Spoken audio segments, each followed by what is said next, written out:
This meeting is called to order, and we will begin with a moment for prayer or reflection.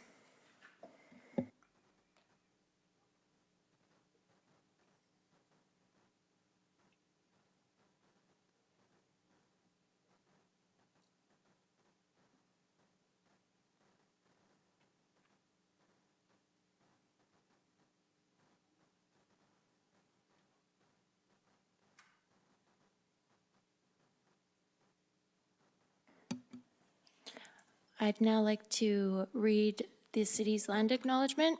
The City of Medicine Hat acknowledges that we live and work on treaty territory. The city pays respect to all Indigenous people and honors their past, present, and future. We recognize and respect their cultural heritages and relationships to the land. Now, with moving on to councillor announcements, Councillor McGrogan, I understand you have an announcement? Yeah, I don't know if I'd call it an announcement. It's more of a just a note of appreciation.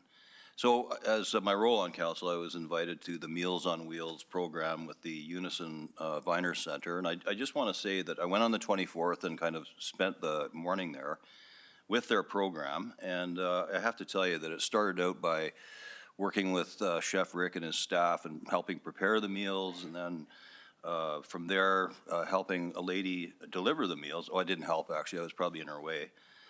Susan Clegg was her name. And I just was so impressed by the community spirit and the volunteers and the energy through that program. We delivered over close to 200 meals that day. And then when we returned, we actually, there was probably 100 people in the lineup to have meals. So a great shout out to the staff and the volunteers, the drivers. They drive their own vehicles on their own dime and deliver meals all morning. And just a shout out to it. So if you're eligible, think about it. And if you want to support the Viner Center through any program, either as a volunteer or a member, I'd really recommend it. It was a great feeling to be part of their morning. Thank you. Thank you, Councillor McGrogan. I had a similar opportunity and found it very enlightening and enjoyable as well. Moving on to item 6, adoption of the agenda. Are there any additions? Seeing none.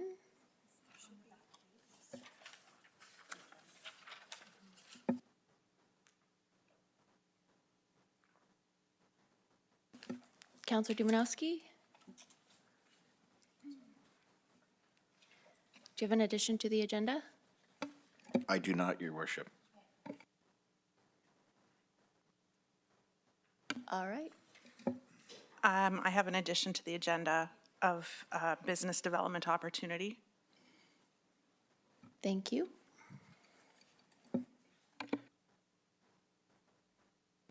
All right, seeing no further additions, we will move on. The agenda is adopted, and we'll move on to adoption of the minutes of the regular Medicine Hat City Council meeting of March 20th, 2023. Are there any errors or omissions? Your Worship, just point of clarification or order. There is a new item for the QP collective agreement ratification, but I thought that was already added by the city clerk, but it appears I need to add that. Is that correct? So noted. So the agenda is adopted as amended by the additions of Councillor Van Dyke and Councillor Dumanowski. Any errors or omissions in the meeting minutes? Seeing none, the minutes are adopted.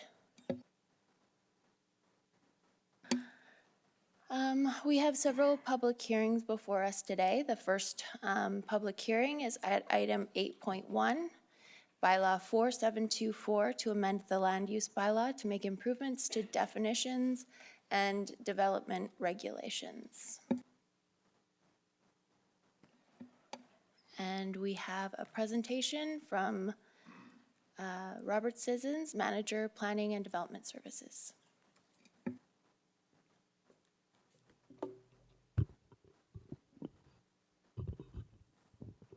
So good evening, Your Worship and members of council.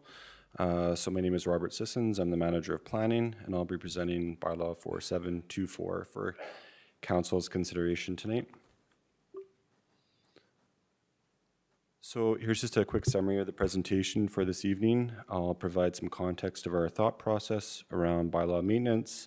I'll briefly summarize some key points of the amendment and then provide more in-depth discussion around a few of the changes.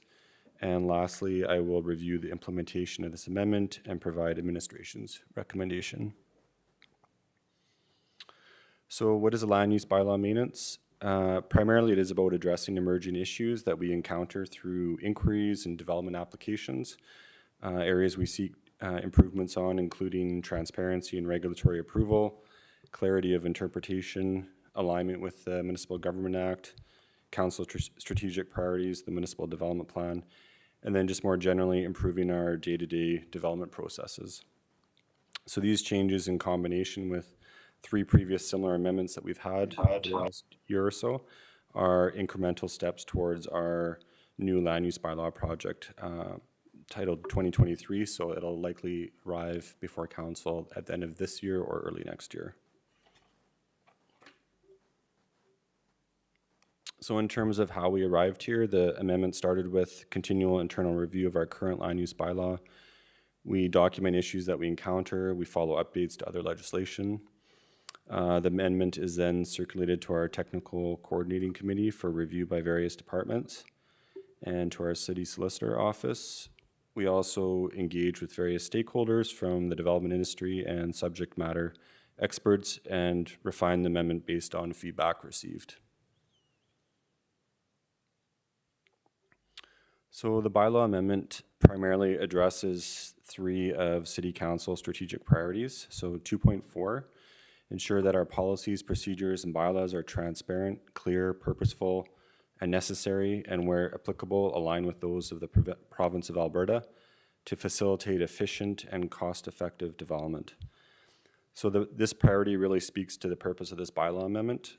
We observe or receive feedback on gaps or confusion around a regulation or a process, figure out how to improve it, update it. So land use bylaws are obviously not a static document. 3.8, humbly observe where people in our community are struggling to use our city as it has been built, then ask what is the next smallest thing we can do right now to address that struggle.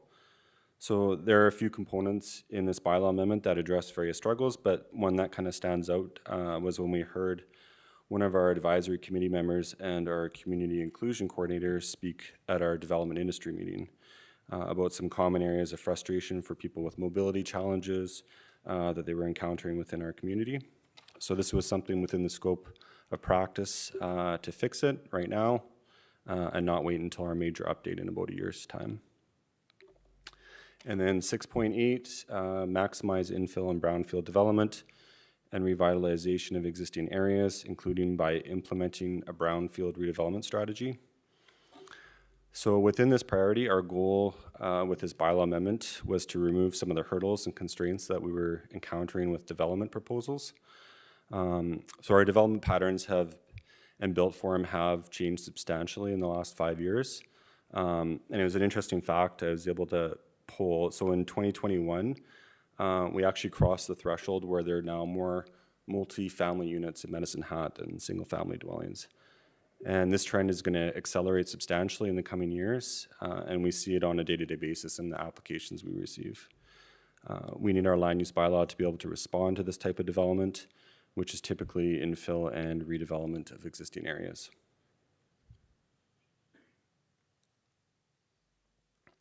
So just a high-level overview of the changes include new land use and general definitions, a top-to-bottom review and improvement to our 2 residential districts, much-needed technical updates to our parking and drive-through regulations, an overhaul of how we approach barrier-free site design in our community, and finally some additional enforcement measures to add to our toolbox for administrative use.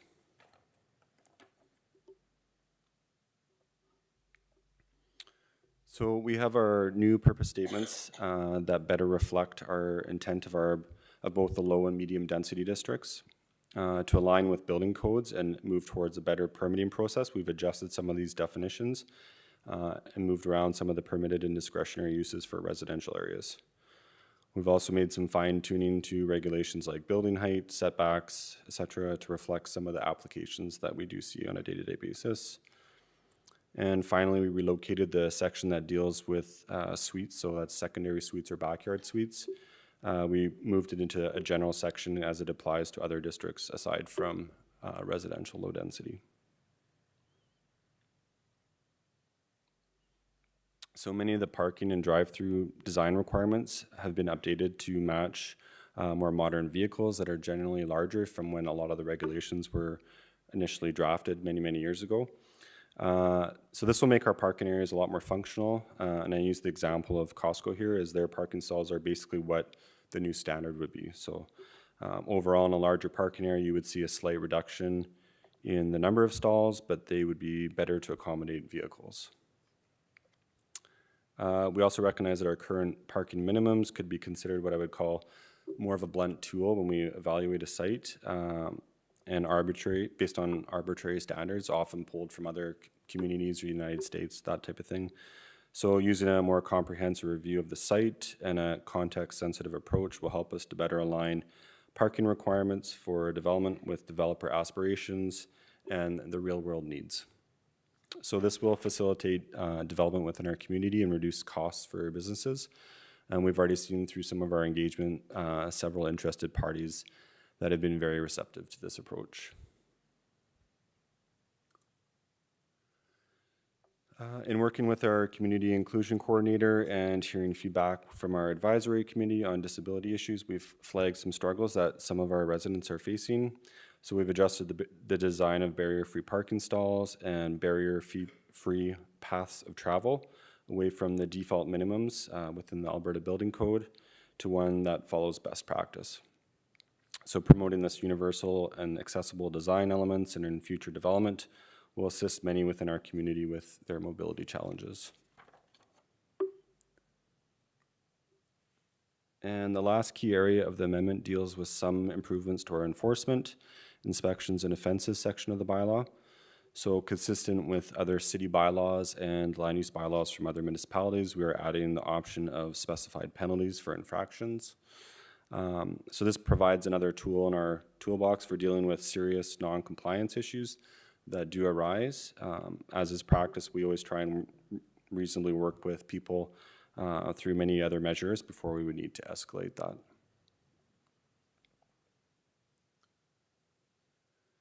So should City Council adopt this bylaw, we would make updates to our procedures, documents, websites, etc.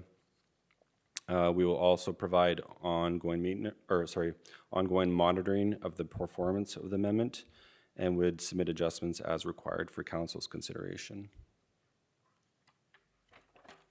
So administration's recommendation is, it is recommended through the Municipal Planning Commission that City Council approve bylaw number 4724.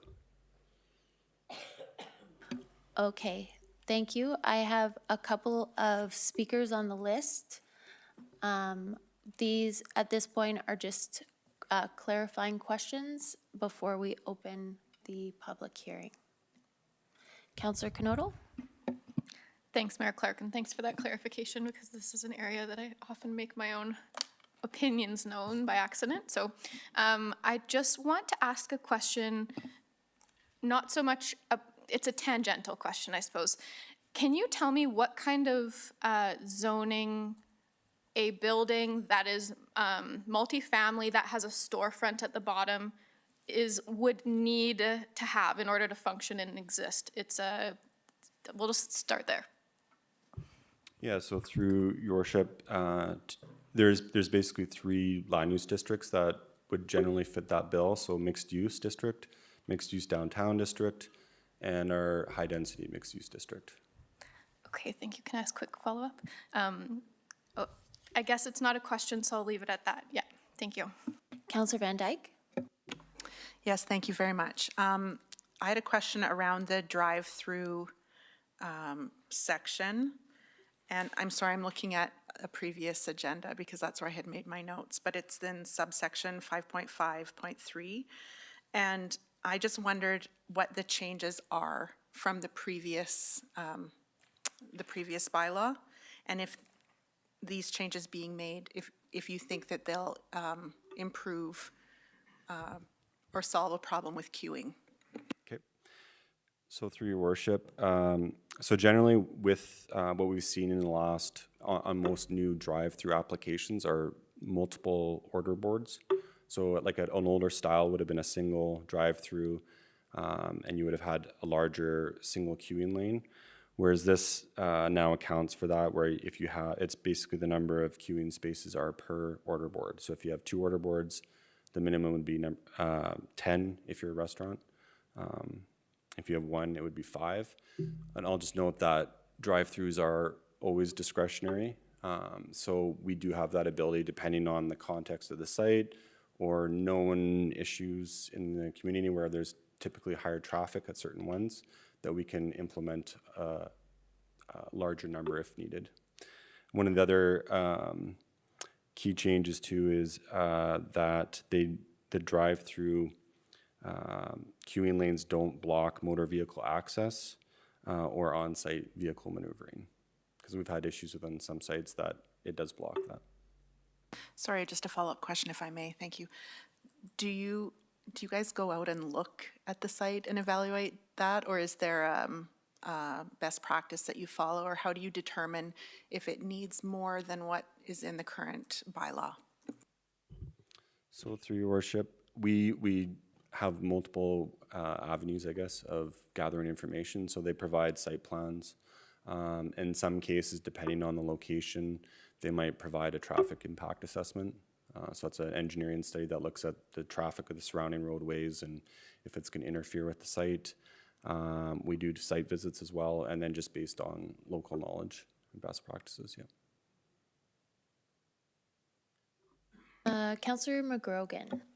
Thank you. Through the chair. So generally, I'm curious if, I guess it's page really on our package, 24 to 46 is kind of the new land use bylaw. What I'm wondering is, what made me, I guess, take pause was, is there anything in those changes that would affect existing properties that maybe change ownership but not land use? Or how does that mechanism kick in? I'm thinking of a drive-through. Mm-hmm. So somebody buys a facility that, let's say it's, the Burger King, whatever, and they might change it to a chicken delivery, whatever they do. Is that grandfathered in, the system, the development system, or do they have to come up to the new standard? Or how does that work? So through your worship, so the term grandfathering is, it's in planning world, it's called a legal non-conforming use. So or a design. So if for example, there was a drive-through that didn't comply with the existing rules today, and until they go and make a major change, it's perfectly legal for them to continue existing. Okay, thank you. So in those changes from 24 to 46, how would we know without, I guess, doing all the research on every individual one, what the changes are and how significant? I think of like setback of buildings and, and how it might affect, I guess, unintendedly, people that are going down one path and it changes it. Go ahead. It's a bad question, but it's a question. So through your worship, yeah, there's quite a few changes. A lot of them are just with this bylaw. As I mentioned, they're kind of moving towards our new land use bylaw that there'll be fairly extensive engagement on. With this, it's a lot of just small kind of technical clarifications, right? So an example might be right now, like in a low density residential district, you can build up to 3 stories. But in the case of somebody, let's say, taking advantage of that 3-story rule and building a really tall stories, we've just added in a clarification that, for example, it's now 3 stories to a maximum height of 12 meters. So just little clarification things like that, adjusting certain standards just to, like I mentioned with the parking, for example, so the width of, on a non-residential parking stall, it's going to be widened slightly to accommodate the average vehicle size now. So nothing, it's not a major departure from anything that we've really done. It's mostly just kind of small incremental improvements. just to finish, a quick yes or no. So basically, these are new development permits moving forward that won't affect existing properties. So through your worship, these are just minor adjustments to the current land use bylaw. Yeah. Okay. Counselor Dumanowski? Okay, City Manager Mitchell? I think just the question, oh, sorry, through the chair, I think the question is, if somebody is in a current situation, will these changes affect them or not? I guess that's just the yes or no.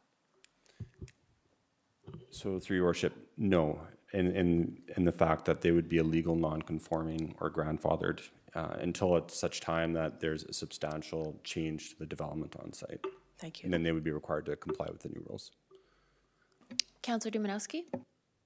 Your worship, thank you. I just have one question, and then later I'll have some comments on a number of items. But on the barrier-free site design, you had indicated earlier on the parking, and I don't want to, I'm paraphrasing what you said, but you made indications of having some discretion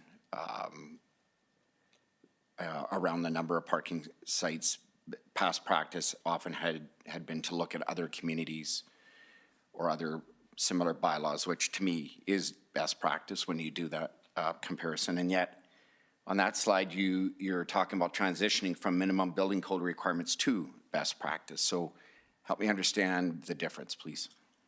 Sure, through your worship.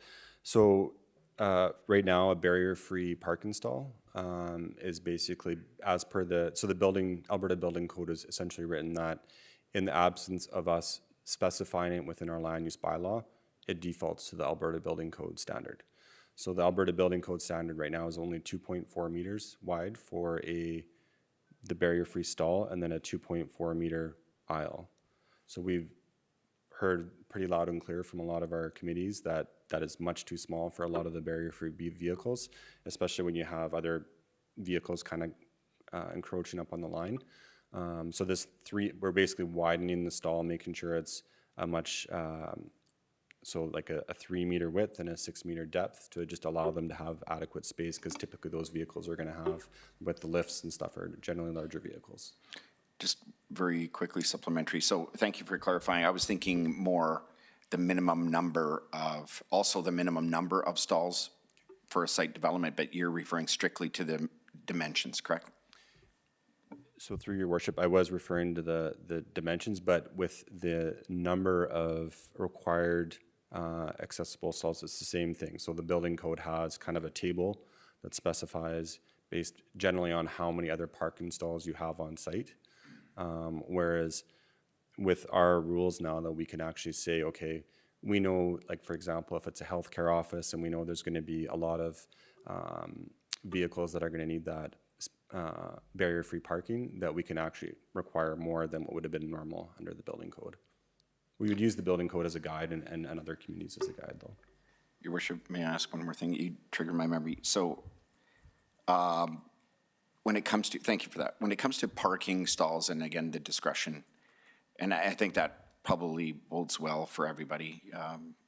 Having said that, one of the things that recently came into consideration talking to people is where we've had lots of snow being moved off to the sides, and in many cases, in some parking lots, encroaching on many of the stalls. And so when you create standards or you look at it and create discretion around it based on the type of business or development it is, do you take into consideration that during some of those months, not to suggest every business has to do snow grading or blading, but most do you take that into your calculation consideration, or is that outside of anything that we have any control over? So through your worship, that's a really good question. And if you'll notice that the new section about what we consider is quite lengthy compared to the previous one, was basically just what's the square footage of the building, this is how many stalls you get. So it didn't really account for any of that, whereas our new rules will allow us to look at the site. You know, is there a green space right beside them that they can move the snow onto? Or is it a more constrained parking lot? So there's a lot of things like that that we can now consider when we make our decision on what the right number of parking stalls is, or any other kind of on-site mitigation requirements. Thank you. Councillor Knodel? Thanks, Mayor Clark, through the chair. I'm curious about any sort of developmental guidelines that would help prevent, I've seen in the community a couple times, even in the last couple of months, where a vehicle comes to park right in front of say a shopping complex or a store, and for whatever reason they think they're going in reverse, but they end up going into the building. Is there any parameters or guidelines that have been inserted into these documents that would help prevent such a thing from happening? Through your worship, with parking lots, so, you know, there's the things like wheel stops that would prevent somebody, and then typically there's a 10-centimeter curb that would also help prevent that. But I guess if the question is, are we going to require bollards everywhere? The likely answer is no. That's kind of a rare occurrence that people would drive for, and it's one of those things that it's hard to design around, right?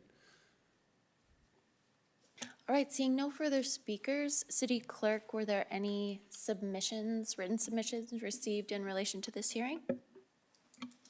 Thank you, through the chair. The advertising and notification requirements for this public hearing were completed in compliance with the Municipal Government Act and the current land use bylaw. On behalf of Planning and Development, Legislative Services mailed out notices to the property owners for properties adjacent to the property with regard to this proposed land use bylaw amendment, and there were no written submissions received in response to those mailed notifications. All right, I will call the public hearing for bylaw 4724 to order. And if there are any members of the public who wish to speak for or against the bylaw, please come down to the podium and state your name. Spell your name and state whether you're speaking for or against this bylaw. For a second time, if there is any member of the public who wishes to speak for or against this bylaw, please come down to the podium and state and spell your first and last name and whether you'll be speaking for or against this bylaw. And for a third and final time, if there is any member of the public who wishes to speak for or against this bylaw, please come down to the podium, state and spell your name, and whether you'll be speaking for or against the bylaw.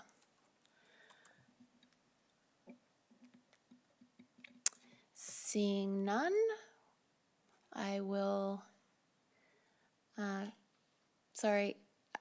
declare this public hearing closed. So with that, your worship, I will move that council gives second reading to bylaw number 4724, a bylaw City of Medicine Hat, to amend the land use bylaw to make improvements to definitions and development regulations. And I'll second. Councillor Knodel. Thanks, Mayor Clark, through the chair. So I appreciate the duty to review and modernize this document, especially in regards to inclusivity and accessibility. I think that's essential, especially in 2023, making sure that everyone in our community can move through spaces adequately and safely. So that, to me, stood out, and I appreciate that you, and not just speaking, you and your team took the time to consult with the accessibility or our inclusion coordinator to make sure that we see evidence of that work coming forward and all the other work that we do in the city. So that is the thing that stood out to me, and I think that making sure that we're always reviewing these documents is essential to moving forward in an effective and progressive way. So thank you. Councillor Hirsch.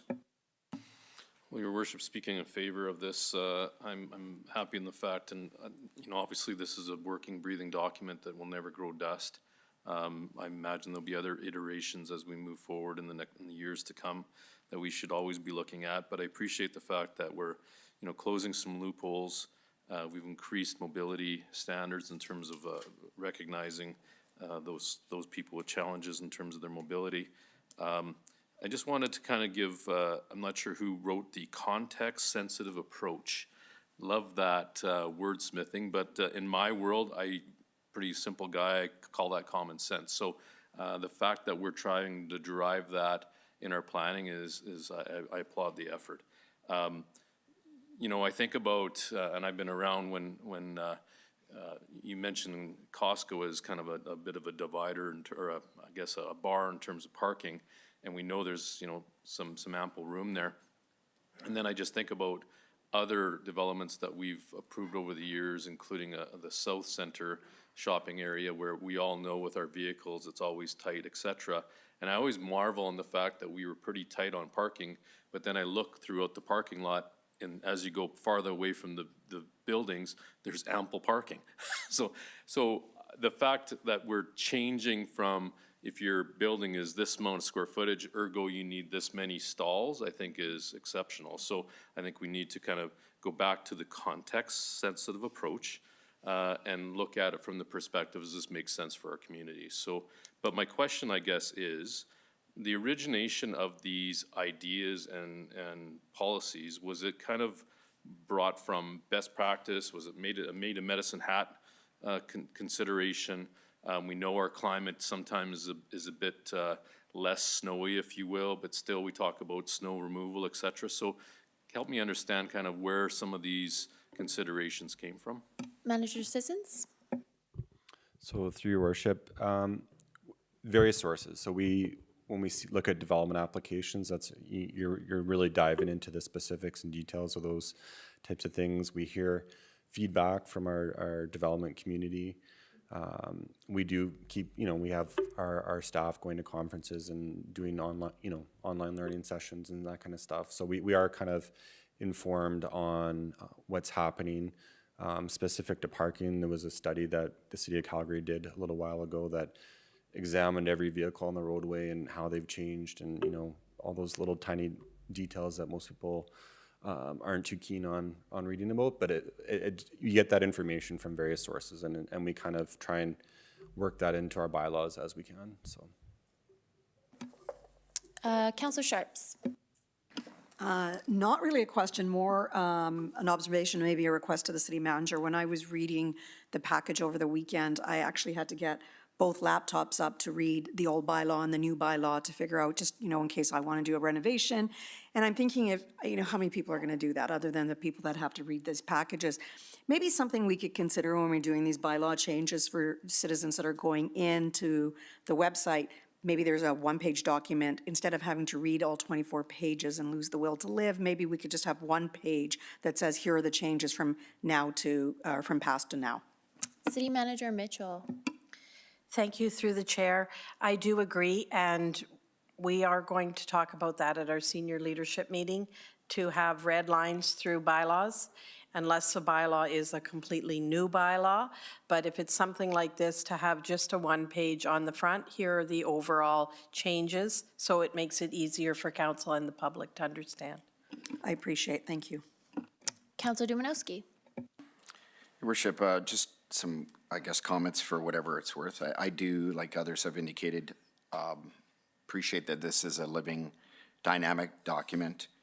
We're always striving for, I feel like I can't use best practice after my earlier comment, but we're always striving for best practice, assuming it is the best. Maybe we set the bar. Improvements to things is the way to go, and certainly even things like definitions or regulations, albeit that be a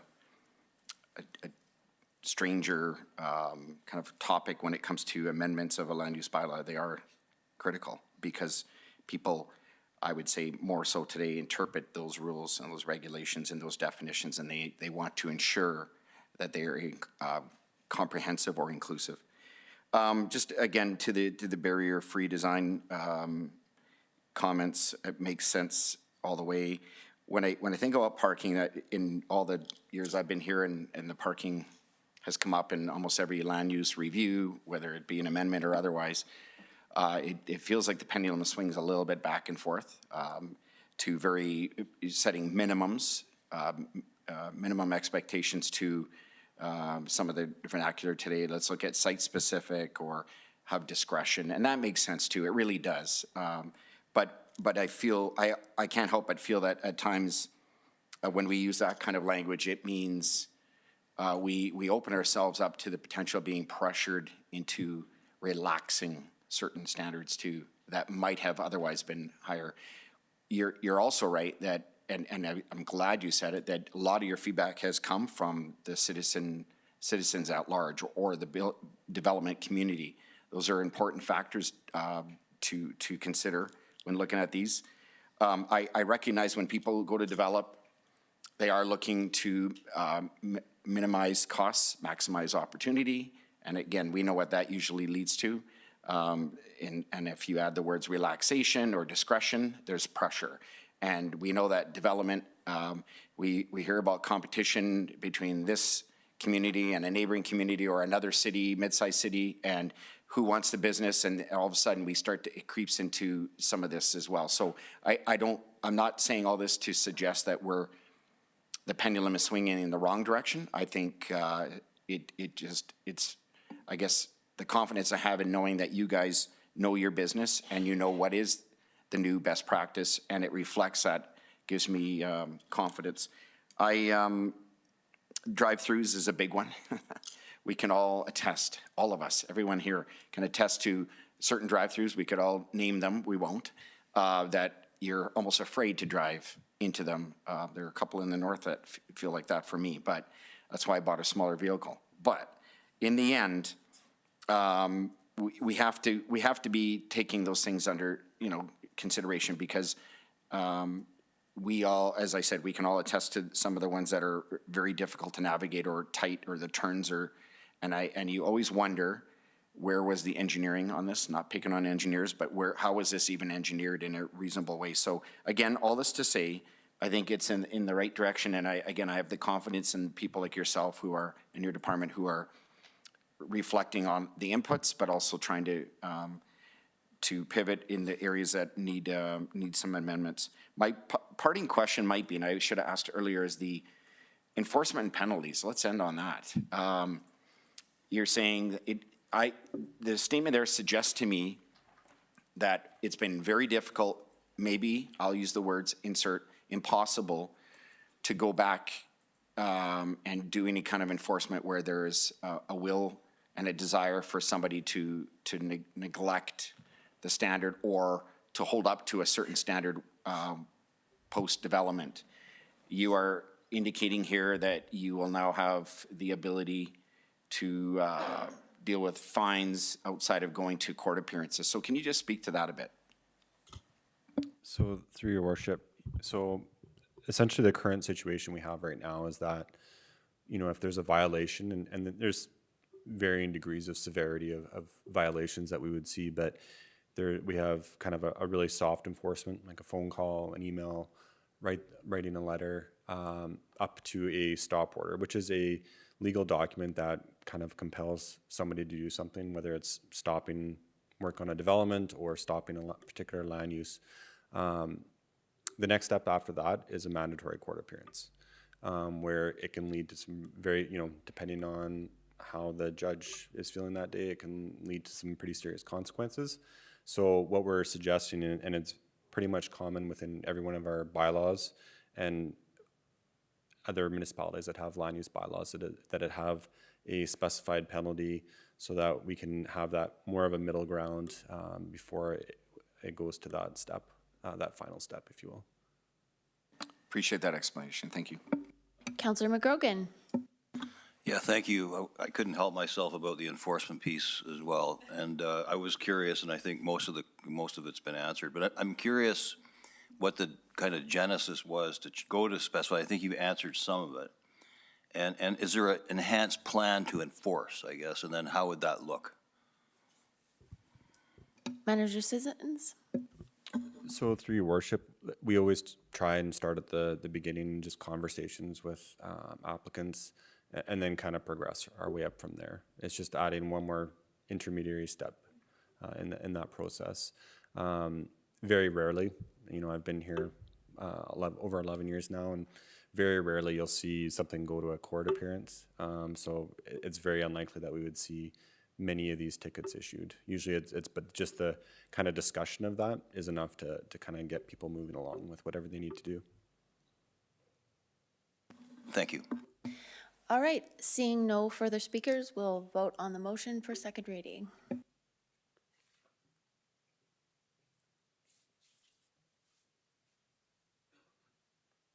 And that's unanimous. Your worship, at this time I move that council gives third and final reading to bylaw 4724. And I'll second. Need debate on that? Seeing no speakers, we will vote on third and final reading.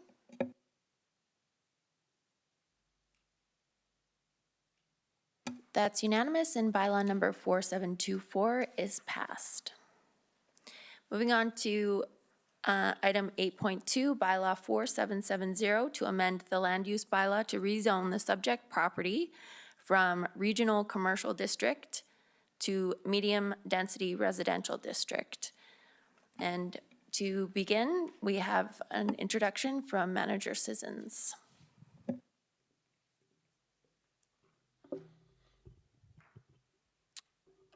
Thank you, Your Worship. So I'm here to present a summary of Land Use Bylaw Amendment 4770, an application by the landowner to rezone 1809 Strachan Road to medium-density residential district. So our role with Planning and Development Services as the regulator is to review the application, understand any technical constraints, and provide a recommendation through the Municipal Planning Commission to City Council for a decision.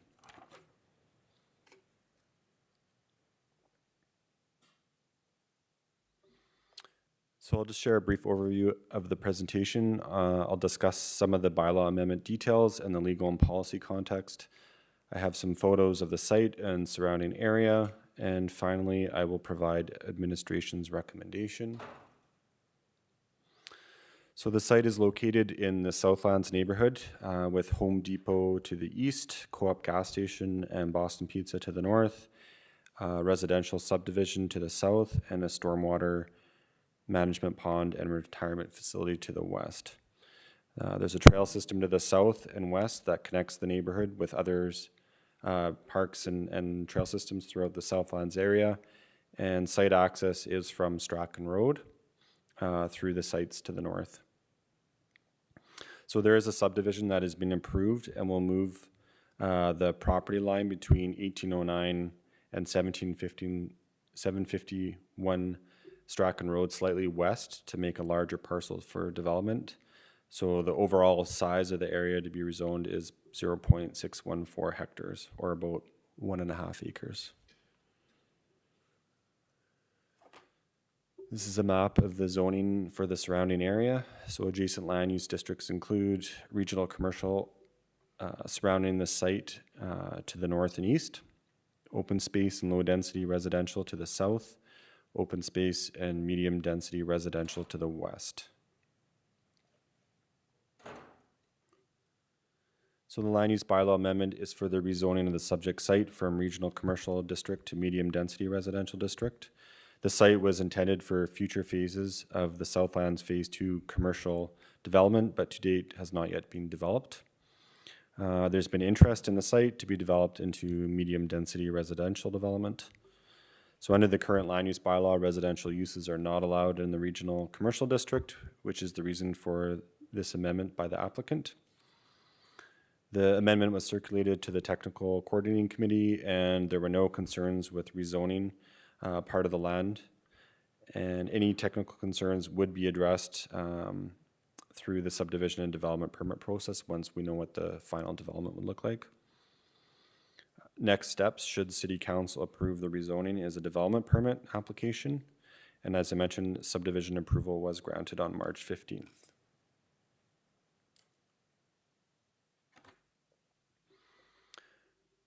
So rezoning the site to medium density residential to accommodate a medium density development is supported by a council strategic plan, so specifically 6.8. This land was originally subdivided in 2005, and the surrounding area has been developed since then, with the exception of a few of the sites, including the subject site. The site is currently vacant, and there is interest to develop the site into a medium density residential project. So in the municipal development plan, the site is part of the South Residential Sector, and more specifically the South Urban Village, which is a major urban intensification node. The Where We Grow Guiding Policy 3.1 encourages strategic locations to contain nodes of denser development with higher density residential development as a main component within those larger areas.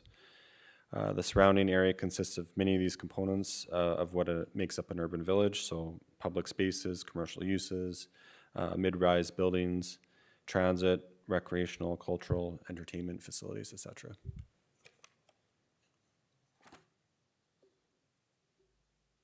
So the Southlands Area Structure Plan, which is that next tier down of statutory plan from the Municipal Development Plan, shows this area as primarily a commercial area, given the context of the surrounding area and the age of the ASP. So from 2004, developing this site into a medium-density residential site can be viewed as compatible and a good transition from the commercial area to the north to the predominantly low-density area to the south. The ASP does outline medium-density residential sites and key components for where they should be situated. So things like proximity to arterial or collector roads and access to open space and trails are two criteria for site suitability for medium-density residential developments within the Southlands area. And so this site meets both of them with direct access to Strachan Road and the trail system to the south. So the land use bylaw was adopted in 2013 and identifies the types of uses allowed within each district. As I mentioned before, residential is not allowed under regional commercial district, and the medium density or various forms of development such as multiple unit residential development, which would be your townhouses, row houses, that type of thing, and apartments are allowed within the RMD's zoning. So the site does meet the minimum requirements for that district. And one thing to note is that the development would require access through the Bearland condominium. We have new rules in place that limits servicing and access through parcels. So there is going to be some land work required there. And to provide some context, I've outlined some of the maximum heights and densities under the district regulations, depending on what built forms would be proposed.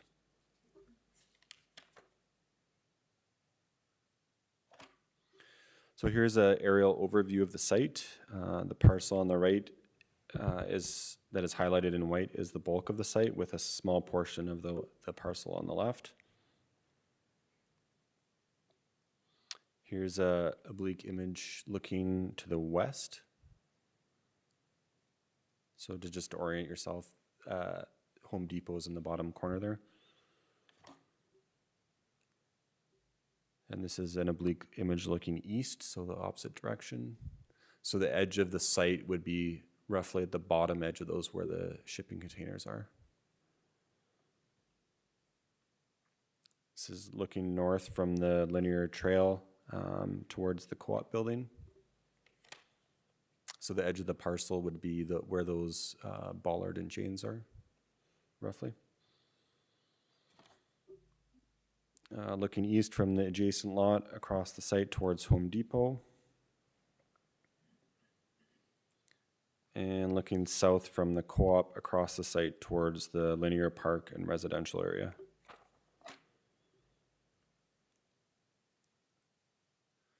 And finally, looking west from the Home Depot across the site towards the stormwater pond and two of the other medium density residential developments that are nearby.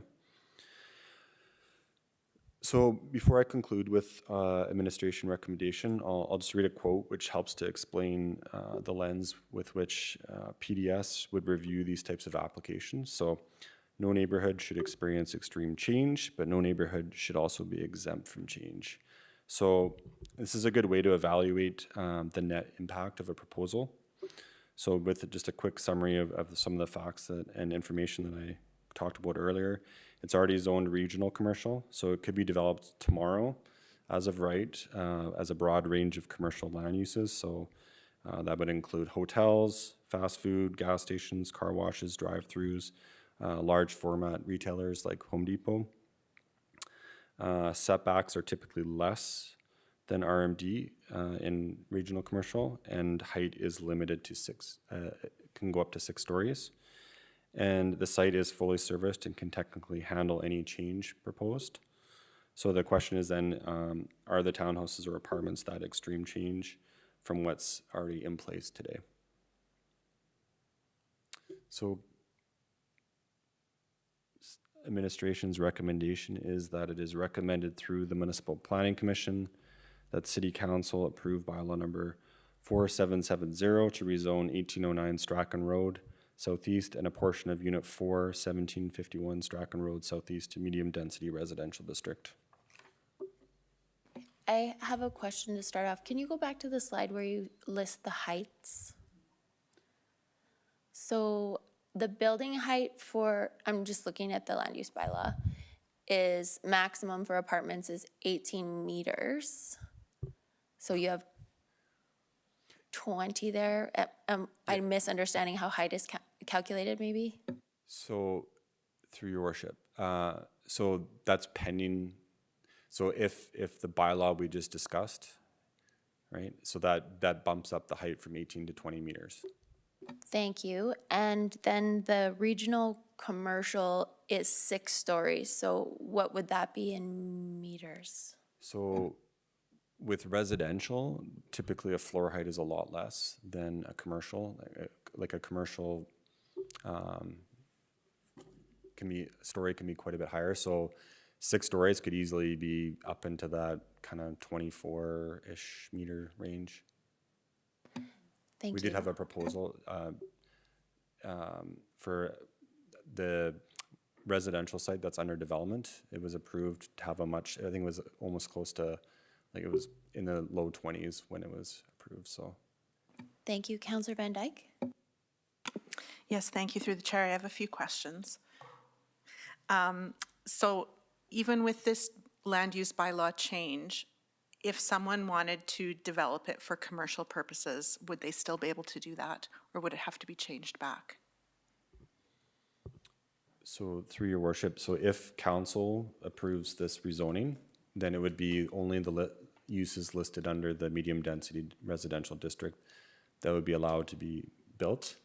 If somebody wanted to go back to a commercial development, then they would have to rezone it back to regional commercial. Okay, I have a couple more if that's okay. Okay, I wanted to ask about road access, if you could go back to one of the site maps. I'm just wondering the road access to the site, where people would drive, where the laneway would be, and who would be in control of that? Would that be private or public, and who's responsible for it? So through your worship, the entire site is private. So those would be private roads, not public roads. And it would be essentially what we would look for, and it's because the whole entire site is not developed, but essentially we'd be looking for a large U-shaped roadway that runs through the site. So you can, the roadway, and it's, I'm not sure if I can point here, but so between Boston Pizza and Co-op, that's one of the access points. And then there would be another access point over by the Nissan dealership that would come down and ideally over across. That's to be determined though, as some of those sites are not yet developed. Keep going. Thank you. And is there adequate size there for the amount of traffic that may come from that kind of a development? So through your worship, the one on the right, I'll be frank, is not ideal. It's not because you are going through a parking area. We're hoping that the one on the left eventually could be designed a little bit better, but there is access, and that would be allowed whether it's a commercial development, as could happen today, or as residential. Typically, you're going to see lower traffic from a residential development. So, One more, sorry, thank you.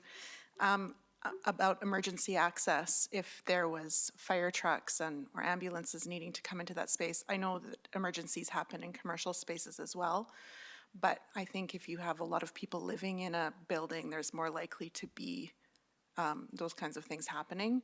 And is there adequate space currently and with development to allow for emergency access? so through your worship, during the technical coordinating committee circulation, fire services does look at that, and they examine the widths of the aisles, the turning radius for the trucks to get through. So they would, make sure that everything is up to code for that. Councillor Hirsch?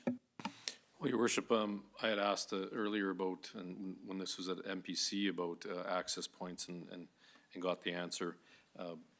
Councillor Van Dyke had asked it, but I think it's important for council and the public to know just exactly what you'd indicated. The technical coordinating committee talks about emergency management, all that kind of stuff. In fact, they even talk about the radius when it comes to picking up garbage and that sort of thing as well. So everything that could impact the ebbs and flows off that property gets reviewed. So that's what I look for, quite frankly, all the time, is the TCC blessing. So, and we've got it here. Thank you. Councillor Knodel? Thanks, Mayor Clark. Through the chair. So how do the rules in regards to the last document that we approved and the relationship between square footage and parking stalls, would they impact both commercial and residential, like this particular development here? Possible development here? Manager Sissons? So through your worship, the rules that we talked about in the last bylaw would impact all types of development. Do you have another question? Okay. Real quick. Is there adequate parking space at this site? I know we talked about parking, cars moving out and traffic flow, but is there room for enough parking? So through your worship, so typically at the land use rezoning stage, we don't get into the specifics of the development details because we haven't seen an actual application. We've had discussions with the proponent, but until they've kind of come forward with an official application, we wouldn't provide that. But every site, as mentioned, would be evaluated. So the parking that's allocated for Boston Pizza or Co-op is for those businesses unless they enter into an arrangement with other sites within that area. So that is an option. But generally, we would look to each particular site to have, their own adequate parking. Councillor Dumanowski? I see. It said number 2. Now I'm ready. Okay, Your Worship. So actually, I didn't have a question, but now I do, because one of the comments from one of the other councillors, the access egress to the sites, there were, you named 2. You specifically named one coming between Co-op BPs up that corridor and one near the Nissan dealership. I'm just curious, and you did indicate also there would have to be some site improvements or traffic movement improvements. So, I mean, the fact of the matter is there's signalization of lights at near the Nissan dealership, I believe, or one of those intersections there, and the other one does not. Is there any anticipation of the city being pressured at some future point with increased traffic? And I'm not suggesting it's going to overnight. I was thinking of other places where we have concentrated, I guess, medium density developments, and I don't necessarily translate immediately to a lot of traffic. Sometimes when we see the total number, we automatically think everyone's leaving or coming at the same time, like a hockey game. But is there going to be any need, or do you foresee, and I went through TCC, but improvements to any of those intersections in the form of signalization? Manager Sissons? So through your worship, I would generally defer that question to our city assets group, as they would kind of review these major roadways on an ongoing basis and observe any issues that are popping up. As kind of mentioned, though, this site currently is designated for commercial, and they would have, when the original development and this roadway and the intersection of South Boundary Road and Strachan Road, I mean, that's a pretty substantial intersection, so they would have accounted for traffic growth in the area over time for all sites to be developed out. So it's kind of a situation where until we know what they're proposing, we wouldn't know what kind of impact it would have on adjacent roadways, but that would be kind of as part of that development review as well.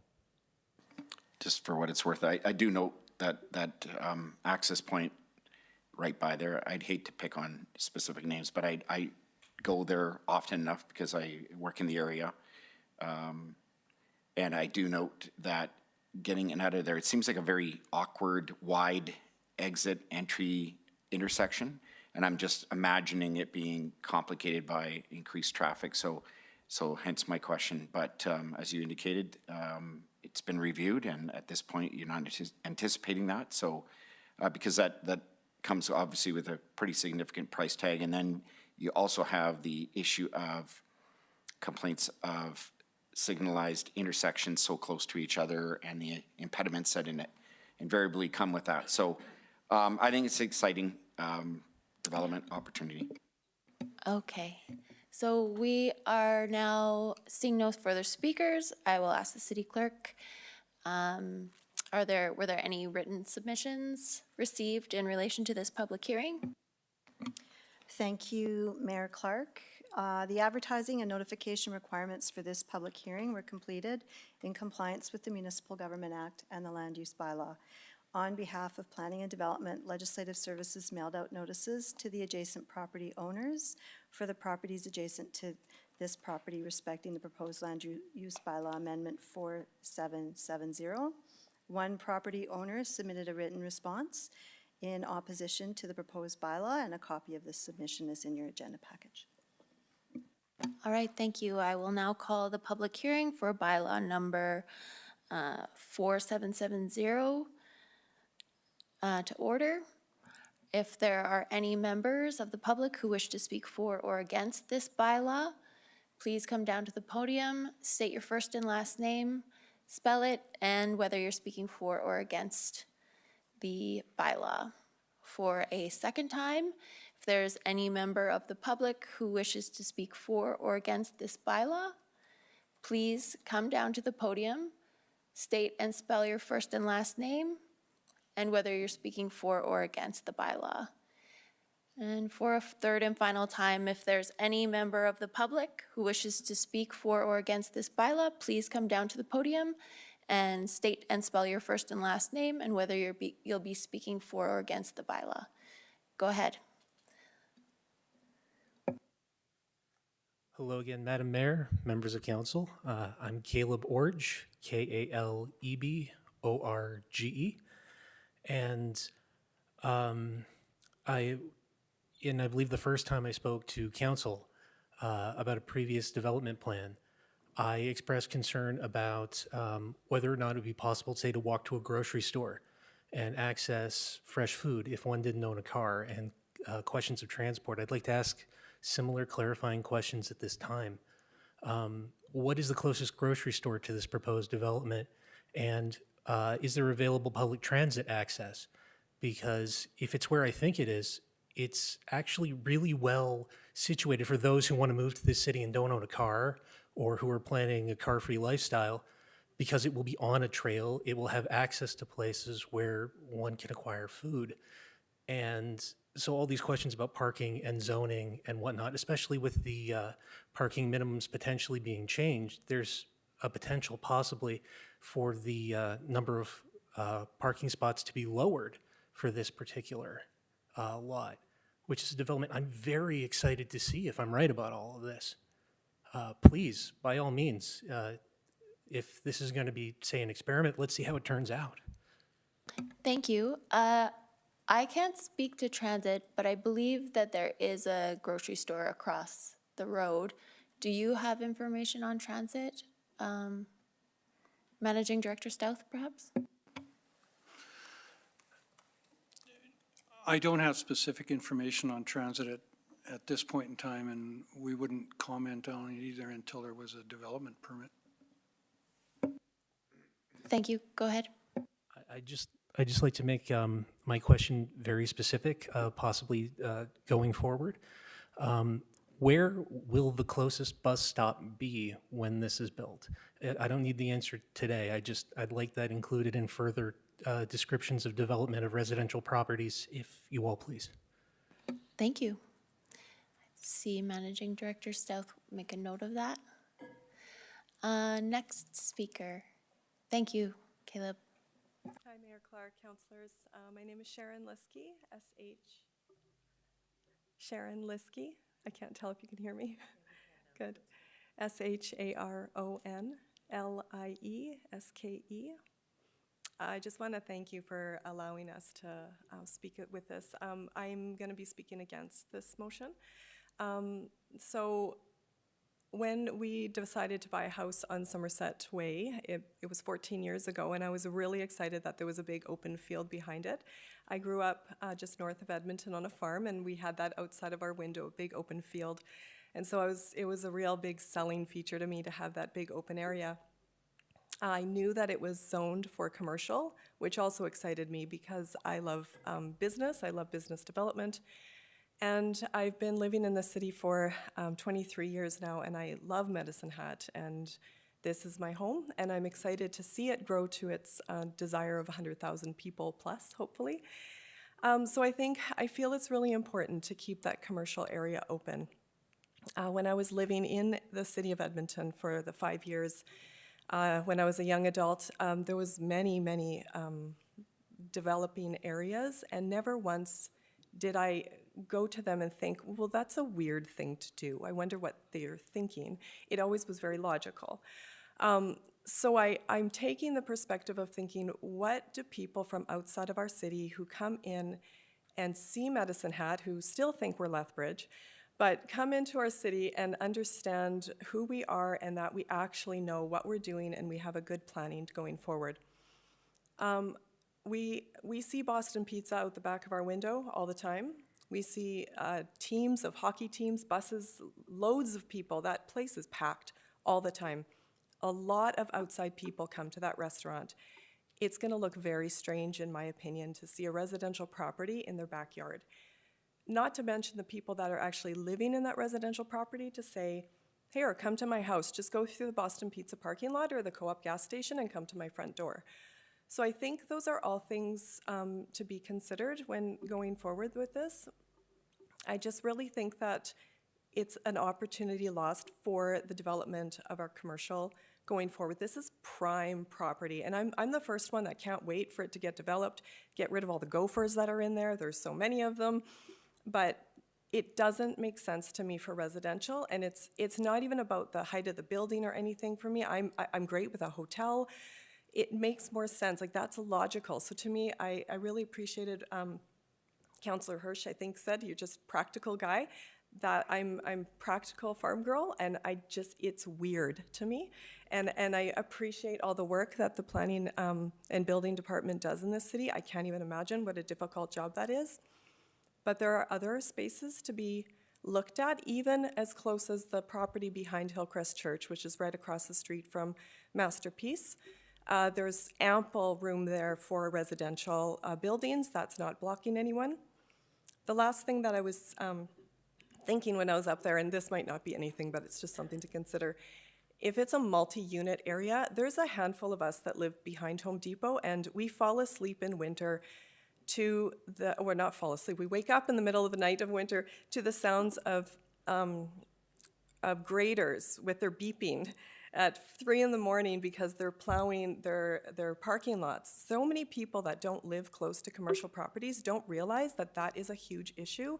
I'm sure there's lots of phone calls about that all the time from commercial.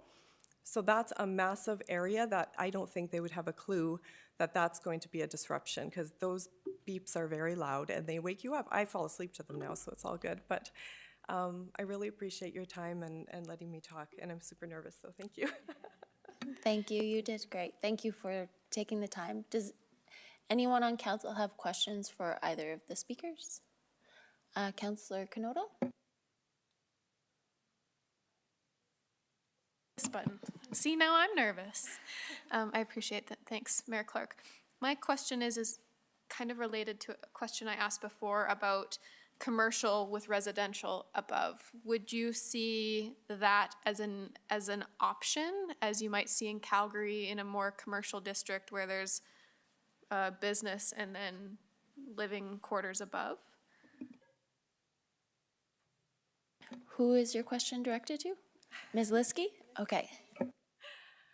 On my honest, I haven't thought that through. I think the same weirdness still comes from driving through a Boston Pizza parking lot. Like I understand it's not going to look like that, but it's a tight squeeze back there, and residential just, it doesn't seem normal to me to be in that spot. It's very enclosed. I'm sure all of you have taken a tour through there with this as proposed. It's tight in there, and it doesn't make sense to me. It makes sense to be just a strip mall or a hotel or something that is more traditional that you'd see in the big cities. I don't want Medicine Hat to look quirky. I don't like that. As we get bigger and we expand and we compete for attention down south, I don't like looking quirky. I like it looking logical and planned out. So. Oh, Councillor Sharps. I just had a quick question for Managing Director, or Director Sisson, sorry. Manager Sisson, Jesus, sorry. Sorry. Now I forgot my question. Don't go anywhere. Hang on, I got it in my head. Oh, so I did have a question. So this has been listed for sale, has it not, under commercial, and it's just not budging? Is that accurate? So through your worship, originally that lot was part of the co-op development. And they've since then decided they don't need that any further. So they've tried to offload it for something else. And there is interest, obviously, by the applicant to rezone it for a particular purpose. Okay, understood. So there hasn't been an attempt to resell it as commercial? So through the chair, I can't comment on that. I don't know what their developer is planning. Okay, thank you. Yeah. All right. Seeing no further, oh, Councillor Hirsch. Snuck in under the wire. I did, through the chair, just, and it's more an opinion, I guess. You know, I got an epiphany when it comes to Sharon's comment about kind of the location, and I'm just trying to think in my mind, and I'm wondering, you know, you talk about whether this is just kind of typical for what Medicine Hat is, and I'm wondering out loud thinking if there was any examples, but I guess the best one I have that comes to my mind is right along 13th Avenue, we now have commercial development with Sun City Dental, and then we got Norwood Grand and behind it, so there's residential kind of apartment buildings. And you really literally have to drive through a parking lot as well in that development. So I think the idea, and I'm you know, trying to tabulate in my mind what this looks like, but you know, I think the precedent's already set, and I don't feel like there's been objection to that development per se. Do they have to drive through you know, different locations? I guess one would argue that that's both a blessing and a curse, if you will. Sometimes it's nice to literally have a convenience store right next door to you. But the argument that I'm trying to get in my mind is that, is it consistent with kind of Medicine Hat? And I don't know, maybe the die has been cast already, but you certainly gave me some perspective and thoughts around that. Thank you for that. Councillor Dubanowski, question? Yes, ma'am. Okay. Through your worship, to Manager Sissons, actually it was brought up in one of the comments you made of late here regarding the co-op surplus lands, et cetera. So, I mean, the city used to own that parcel. We sold it to a developer and they did what they did with it, and we're glad for it. Were there any conditions set in the original sales agreement, or even sales, I hate to name co-op because they're great corporate partners, but were there any conditions to that parcel being held under a similar zoning or anything of that nature? Because at first blush, I would say no, because that's why you're here before us today. On the other hand, I know it was not ever meant to be a hodgepodge development in that area, and I'm not suggesting it will be if we do this, but typically there are conditions put in place. Were there any here? So through your worship, if I can just actually back up the slide a couple.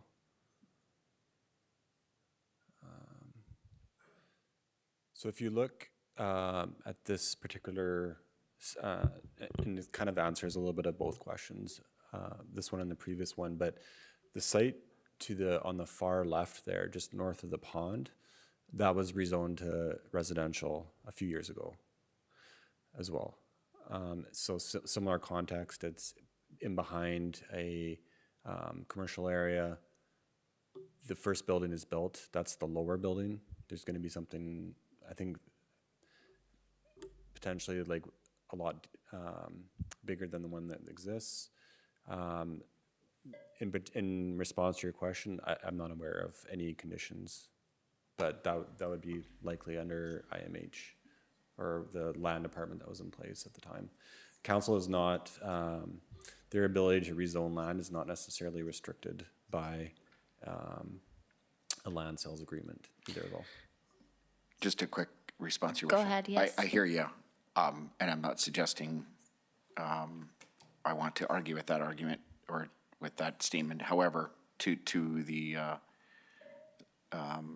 petition, I guess, put forward, and that's often the case. We hear people build or buy with, sometimes they're not aware of what the zoning is and they think it's going to be a field for a period of time. Obviously, you knew it was going to be developed or it was stated to be commercial. And so it becomes desirable for whatever reason to build or buy near a certain kind of development, to the other speaker as well, based on what the conditions or the zoning of that land is or will be. And so I know that things change, and certainly there's nothing illegal or necessarily immoral about it, but it just adds fodder to the argument that I've heard many times before. I bought it under these conditions, or I felt this is the conditions upon which I was going to be living close to. So if there are no stipulations or original conditions on that land that you know of, then I'm happy with that. Thank you. Councillor Sharp's questions for our speakers? Question for Manager Sissons. Sorry, I know you already went over this and you answered Councillor Van Dyke's question, but I wouldn't mind if you could just clarify with that picture, with if there was an apartment building going in there, where's the entry and exits coming into and out of that area? So if you look, through Your Worship, if you look at the Nissan, and it's kind of out of view, but it's in the very top center of the image. So you can see the solar panels on Nissan's parking lot area. No, I am so blind. Would you mind pointing at the screen for me? Sure. Manager Sissons, I apologize. Okay.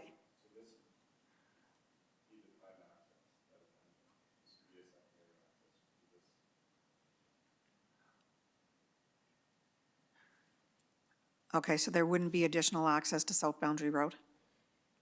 Yeah, so as you can see, like just north of Boston Pizza, but between the commercial development that fronts onto Strachan Road, there's various roads that go east-west, there's various roads that go north-south.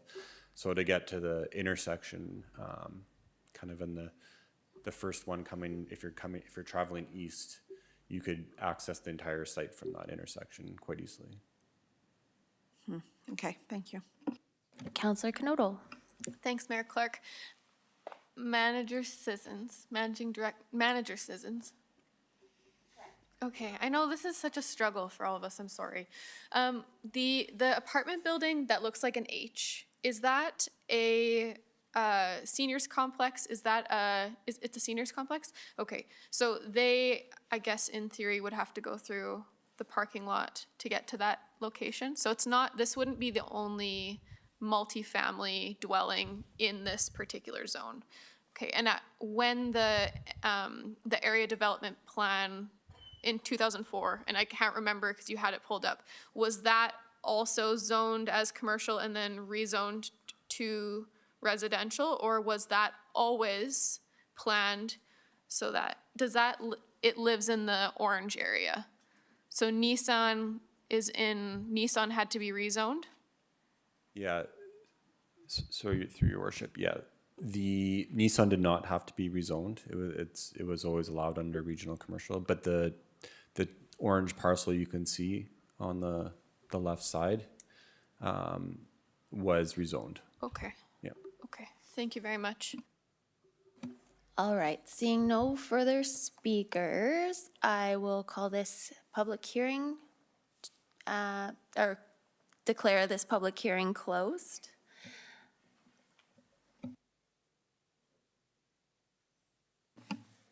Sorry, Your Worship. I move that council gives second reading to bylaw 4770 of Bylaw City of Medicine Hat to amend the land use bylaw to rezone the subject property from regional commercial district to medium density residential district. I'll second that.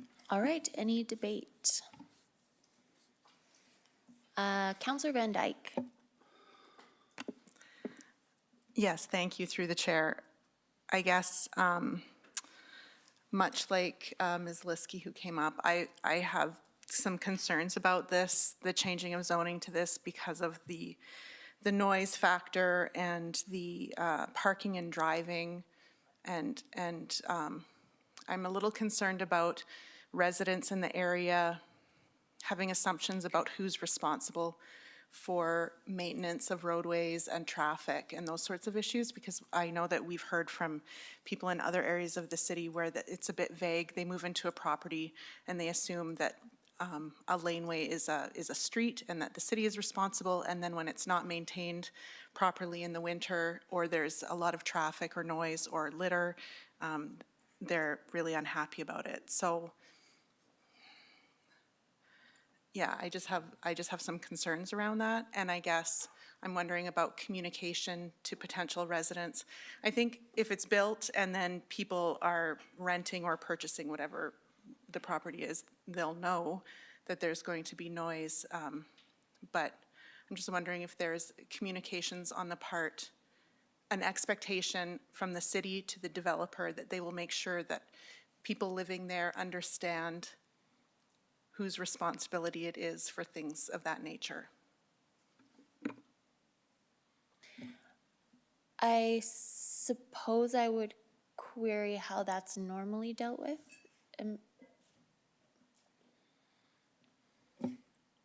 So through your worship, this site is private, just like many other commercial sites we have throughout the city. You can think of it almost like your private driveway. You're responsible for to maintain and clear snow off your driveway and that type of thing. It does get a little bit more confusing when it is on a larger site like this. It does have some advantages for the city in that those are costs that are not borne by the taxpayers in terms of resurfacing those roadways and eventually the utilities on that. In terms of, we can pass that message on to the landowner and say that was a concern that council had about communicating that to any prospective developer. Councillor Van Dyke? Sorry, a follow-up question to that.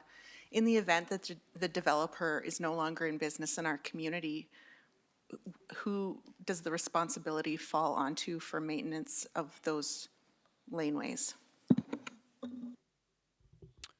So through your worship, the access points are just part and parcel of a typical commercial site. So if all of the businesses in that whole complex went bankrupt and they all left, and it's whoever the landowners is at the end of the day that is responsible for that. In that particular situation, it's a large Bearland condominium.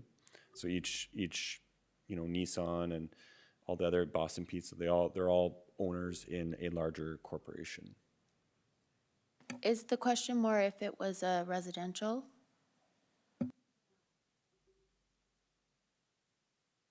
Yes, just I'm worried about responsibility falling on the city and that the people living there understand who is responsible for what in that area. Yeah, so through your worship, that's just, like I said, like every other Bearland condominium site. So just like the development, all the other developments on site, the developments across the little trail, like in Chartwell, the development across to the north where the Save On Foods is, those are all large private sites. They all have private infrastructure that they are required to maintain, replace, operate indefinitely. It's not just unique to this site. This is a common occurrence throughout every city, right? Councillor Canoto? Thanks, Mayor Clark. through the chair, in response or in addition to Councillor Van Dyke's question, do the same rules apply as a resident owner? You have to have snow cleared within 24 hours. Do those same rules apply to a commercial or a condominium or group owner of a particular land like this? So through your worship, they would still have to do the regular maintenance on public infrastructure. So the sidewalk along Strachan Road, they would have to clear just like any other landowner. In terms of the site, it's really up to them to some extent, the service levels, barring that, you know, our fire department and whatnot needs to have access, free and clear access to that site. All right, seeing no further speakers, we will vote on second reading of Bylaw 4770.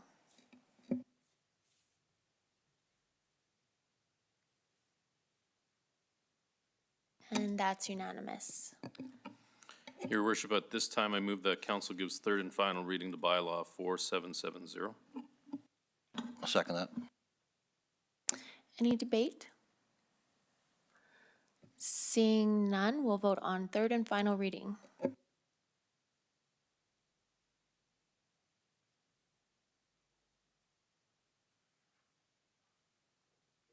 That's unanimous, and Bylaw 4770 is passed. Moving on to item 8.3, Bylaw 4775, to amend the land use bylaw to rezone the subject property from Community Services District to medium-density residential.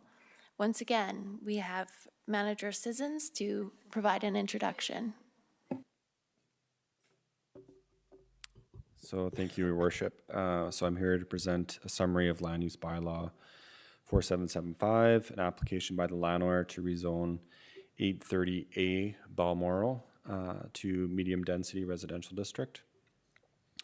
So as I mentioned before, our role is to, as the regulator, is to review the application, understand any technical constraints, and provide a recommendation through the Municipal Planning Commission to City Council for decision. So as in the previous presentation, there's just a brief overview of all the different components that we look at. So this particular site is located in the River Flats neighborhood with various forms of development surrounding it. So including low density residential, neighborhood commercial, and institutional uses. So the building has been a school site for quite a few years and most recently was occupied by Cape School until they moved out. The site is walkable to many amenities, including commercial areas along Maple Avenue and North Railway Street, public parks such as Rotary Park, Strathcona Island Park, and a transit stop directly across from the site. The site currently exists as 5 parcels, which will be consolidated into a single 0.358 hectare site for redevelopment. This is a map of the zoning for the surrounding area. Adjacent land use districts include a mix of low density residential, medium density residential, neighborhood commercial, and community services. So the land use bylaw amendment is for the rezoning of the subject site from community services district to medium density residential district. So again, there has been interest in the site to be developed into a medium density residential development, hence the rezoning. Under the current land use bylaw, residential uses are not allowed in community services district, which is the reason for this amendment by the applicant. So adaptive reuse of the existing building into a medium density residential development is considered the highest and best use for that particular site and is supported through various strategic priorities and statutory plans. Next steps, should City Council approve the rezoning, is a development permit application. And I'll note, unlike the previous one, where there was a subdivision that happened, for lot consolidation, that is not a process that comes through planning and development services. So rezoning the site obviously addresses the strategic priority 6.8, so maximizing infill and brownfield redevelopment and revitalization of existing areas, including by implementing a brownfield redevelopment strategy. This would be an adaptive use of the building the existing building on the site, which increases the city's tax base without the installation of new infrastructure, and therefore is the most effective form of densification. Neighborhoods such as the River Flats have lost quite a bit of population over the years, so this is an opportunity to add back some of that population into an area, which really does help to maintain amenities. The subject site is located in what the municipal development plan identifies as the city center sector, and more specifically, the general urban typology. So the general urban typology is intended to support various housing types, and several policies within the MDP strongly encourage infill development to optimize the use of existing land and services. So Where We Grow policy 4.1 supports these types of smaller scale infill projects in established neighborhoods. And additionally, Where We Grow guiding policy 4.4 values creatively repurposing institutional sites, so a school site, including as dense mixed-use buildings. The subject site is within the boundaries of the River Flats Area Redevelopment Plan and is located within what the ARP describes as a density intensification and neighborhood infill area. The subject building is identified as a heritage building in the Area Redevelopment Plan, as it was previously Cape School and prior to that St. Louis School. So any future development proposals would be sent to the Heritage Resources Working Group for review and comment. The ARP does outline several principles and policies that support this rezoning, some of which include encouraging redevelopment that enhances the community's diversity and amenities by intensifying and integrating new and diverse residential housing types. And the city should encourage and facilitate the adaptive reuse of heritage buildings. So community services does not allow for residential uses, which is why they're rezoning to residential medium density, which allows for multiple unit residential developments and apartments. This site does meet the minimum requirements for the district. Again, to just provide a little bit of context of what those heights and densities would look like, I've included those on the slide. And also note that the slide is within the River Flats overlay in the land use bylaw, which contains additional development design requirements at the development permit stage to reflect policy within the River Flats Area Redevelopment Plan. So this is an aerial overview of the site. Ash Avenue is to the west, Balmoral Street is to the south, and Allowance Avenue is to the east. And an oblique image looking towards the southeast over the site. So you can see the older building on the north, or on the east or western portion of the site, or eastern portion of the site, the newer addition in the middle, and then the field on the bottom. This is looking towards the northwest.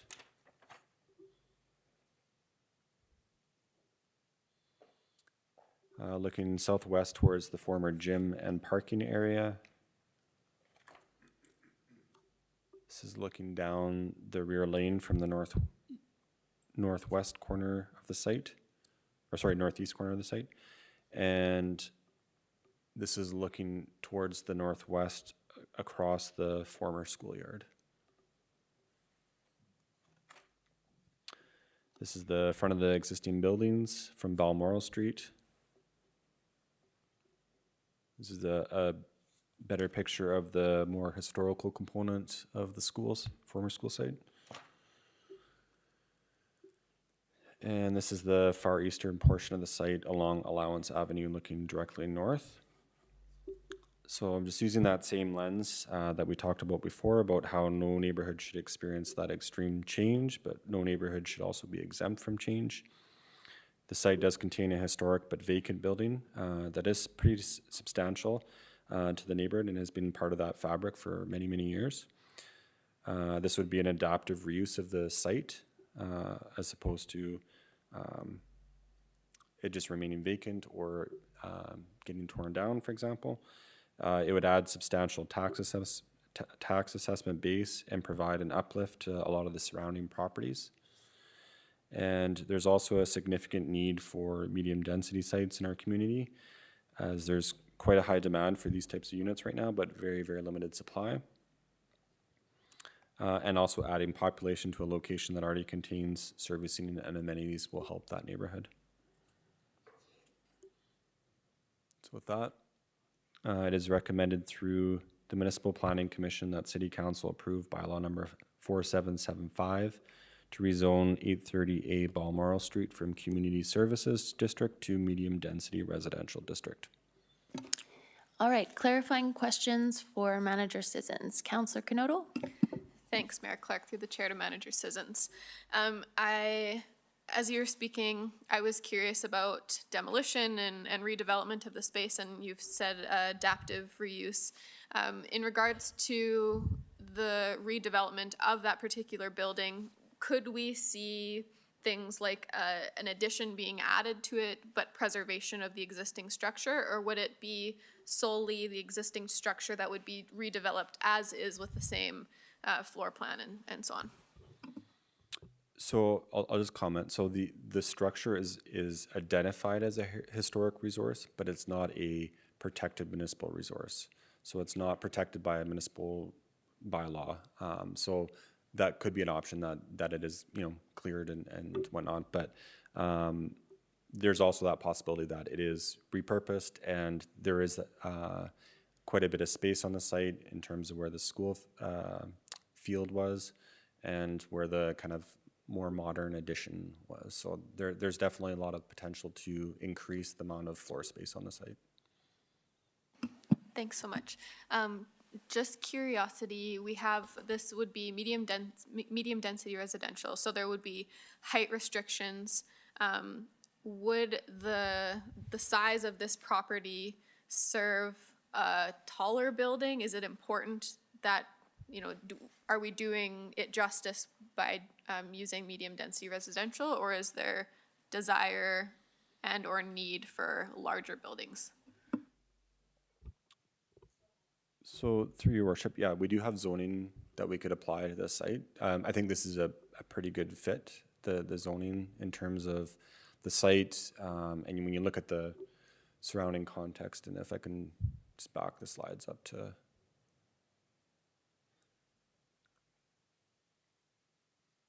So you can see that the surrounding area is primarily lower density residential, some commercial. It's a very old neighborhood, so there's a little bit more of a mix than you would see in a new neighborhood. But looking at what the height limits are of 5 stories, 20 meters, that would be, to give some perspective, 20 meters would be a little bit taller than what probably exists there right now, but not by much. So. All right, seeing no further speakers on the list, City Clerk, was there any submissions received in relation to this public hearing? Thank you, Mayor Clark. The advertising and notification requirements for this public hearing were completed in compliance with the Municipal Government Act. And on behalf of Planning and Development, Legislative Services did mail out notices to the property owners adjacent to, and there were no written submissions received in response to those mailed out notifications. All right, with that, I will call the public hearing for bylaw 4775 to amend the land use bylaw to rezone the subject property from a community service district to medium density residential district to order. If there are any members of the public who wish to speak for or against this bylaw, please come down and state and spell your name and whether you're speaking for or against. For a second time, if there is any member of the public who wishes to speak for or against this bylaw, please come down to the podium and state and spell your name and whether you'll be speaking for or against the bylaw. For a third and final time, if there's any member of the public who wishes to speak for or against this bylaw, please come down to the podium and state your name. All right, seeing none, I will declare this public hearing closed. So with that, your worship, I move that council gives second reading to bylaw 4775, a bylaw City of Medicine Hat to amend the land use bylaw to rezone the subject property from Community Services District to Medium Density Residential District. Second that. Any discussion or debate? Councillor Dumanowski. Well, Your Worship, I can't help but speak to this. This is my old stomping grounds. I actually attended school, grade 1 through 6 at St. Louis School. 2015, it celebrated its 100th anniversary, so it was a school for over 100 years, well over 100. I am passionate about development and redevelopment when it's done in a way that represents and respects the area. Often people say, well, it's an older area, you know, something new is better than what was there. I would fundamentally and wholly disagree with that. Having said that, we are just looking at a rezoning. I appreciate that in its current zoning of community services, there are significant limitations to what a person can do with that property. For me, my hope would be that something under the zoning of a medium density residential, that the historical aspect of at least the center building could be preserved, and anyone who usually buys a building like that wants to do that. Obviously, you did make that clarification that it is historically noted but not designated, and that's to my heart unfortunate, but I'm going to hold true to the belief that the proposal that would come forward for development at some point will, this is my overlay, not the River Flats overlay, that there will be the respect, I hope, and preservation of that center building at least, because it is well over 100 years and solid as a rock for sure, and that it become a new vision for the center of the River Flats, and it becomes the next chapter, the next story book for that community. And with that, I will support the amendment today. Councillor Hirsch. Well, Your Worship, I would suggest that we just kind of stay tuned, wait for the development permit to come, and to, as Councillor Dumanowski indicates, hopefully the plan is some retention of what's already there. That being said, I support the change of use. I note that it's part of our strategic plan to, and I'll quote, maximize infill and brownfield development and revitalization of existing areas. So what gives me comfort is the fact that this property, again, is within the development, is close to the major arterial, which is Allowance Avenue. I believe that's where it's at. And I know for a fact that there's bus stops, et cetera. I reflect on Caleb's point in terms of people that would potentially use a medium district might not have a vehicle. And the fact of the matter is that's kind of what I'm looking for all the time going forward, is does this development, if it's intensification past a single family dwelling, does it have access to bus routes, et cetera? So to do developments deep into single families with a multi-density idea, I think kind of is a round peg in a square hole. I think this kind of makes sense how it's presented. I think there definitely would be some respect to the development, knowing you're surrounded yourself by, people that are going to have more than just a passing glance on what's going to be developed there. I think there's going to have to be that level of respect. Certainly, I'll be looking for that as a person that sits on municipal planning commissions. So for that, I'll support the bylaw. Thanks. All right, seeing no further speakers, we will vote on second reading.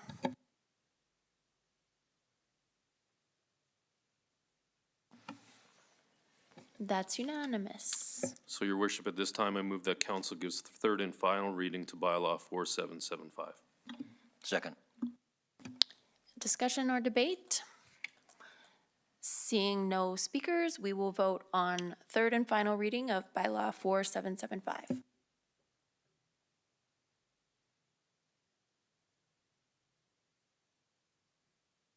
That's unanimous, and bylaw 4775 is passed.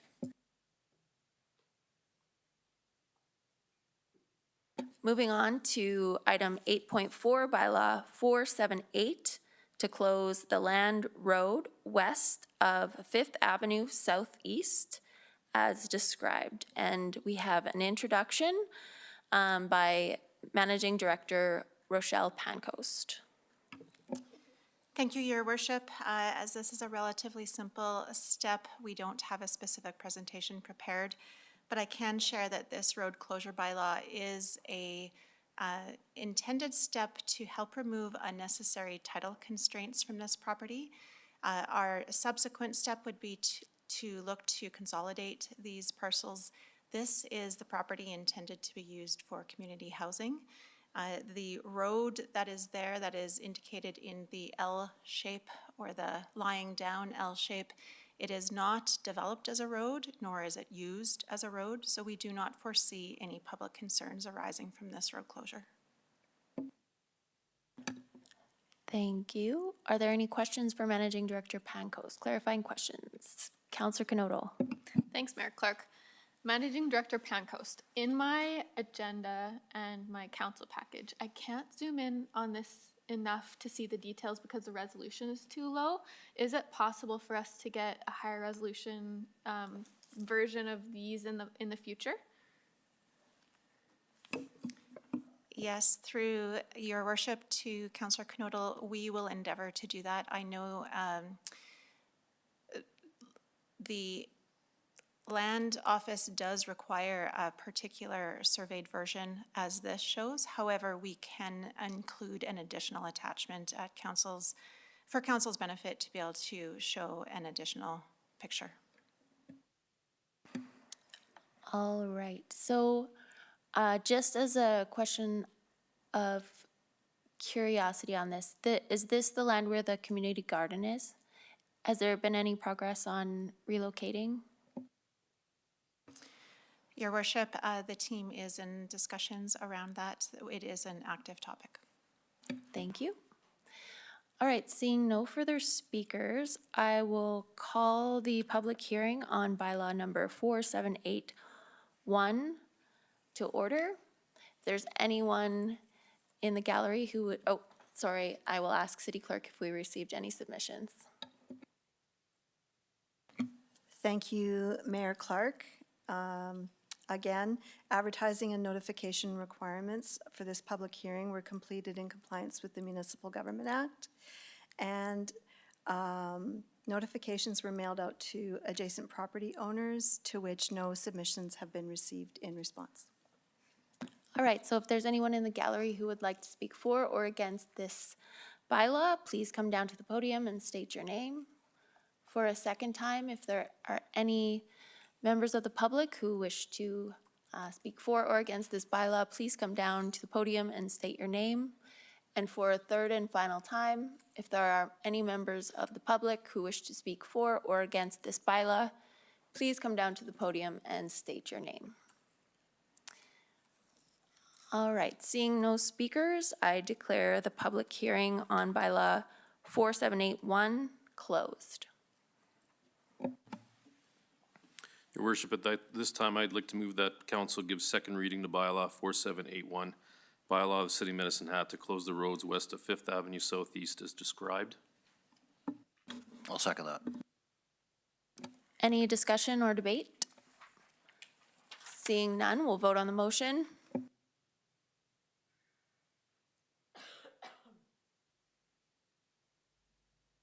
That's unanimous.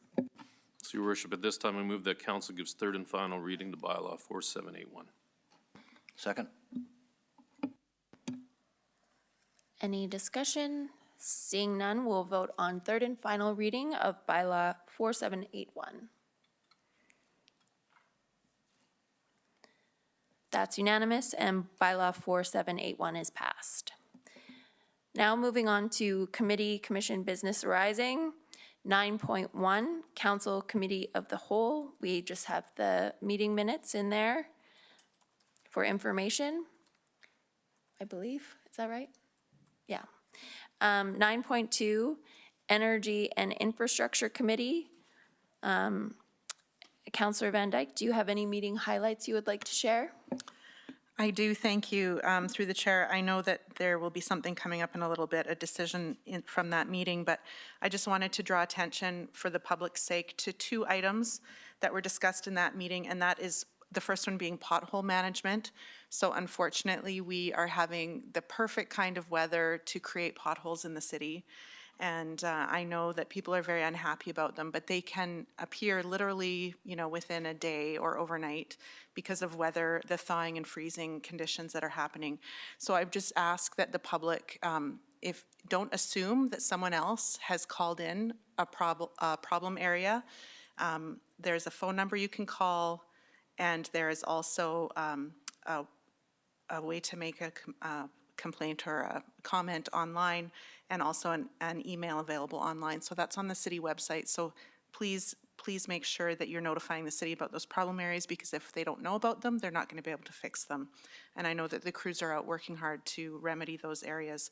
The other thing I wanted to talk about was the tree trimming. So city operations does tree trimming each year around electrical infrastructure, and currently they will be working in the Riverside neighborhood. So if you see crews out and about doing that, that's what they're doing right now. And we appreciate their work to protect the electrical infrastructure. And I just wanted to point out that they do work with an arborist from Parks and Recreation to not spread tree diseases. So if you do have a tree in your yard that is potentially going to be cut that you know is diseased, it might be helpful to maybe let city operations know that as well. Thank you. All right, and I will note that we will have to go back and approve the minutes of the Council Committee of the Whole. But prior to doing that, we will move to item 9.2.2, meeting minutes of the Energy and Infrastructure Committee meeting dated March 16th, 2023. I move that council adopts the minutes of the Energy and Infrastructure Committee meeting held on March 16th, 2023 as presented for the corporate record. I'll second. Any errors or omissions? Seeing none, we'll vote on the motion. That's unanimous. Your worship, if it's all right, I'll move back to the item 9.1.1. And I move that council adopts the minutes of the Council Committee of the Whole meeting held on March 27th, 2023 as presented for the corporate record. I'll second. Thank you. Any errors or omissions? Seeing none, we'll vote on the motion.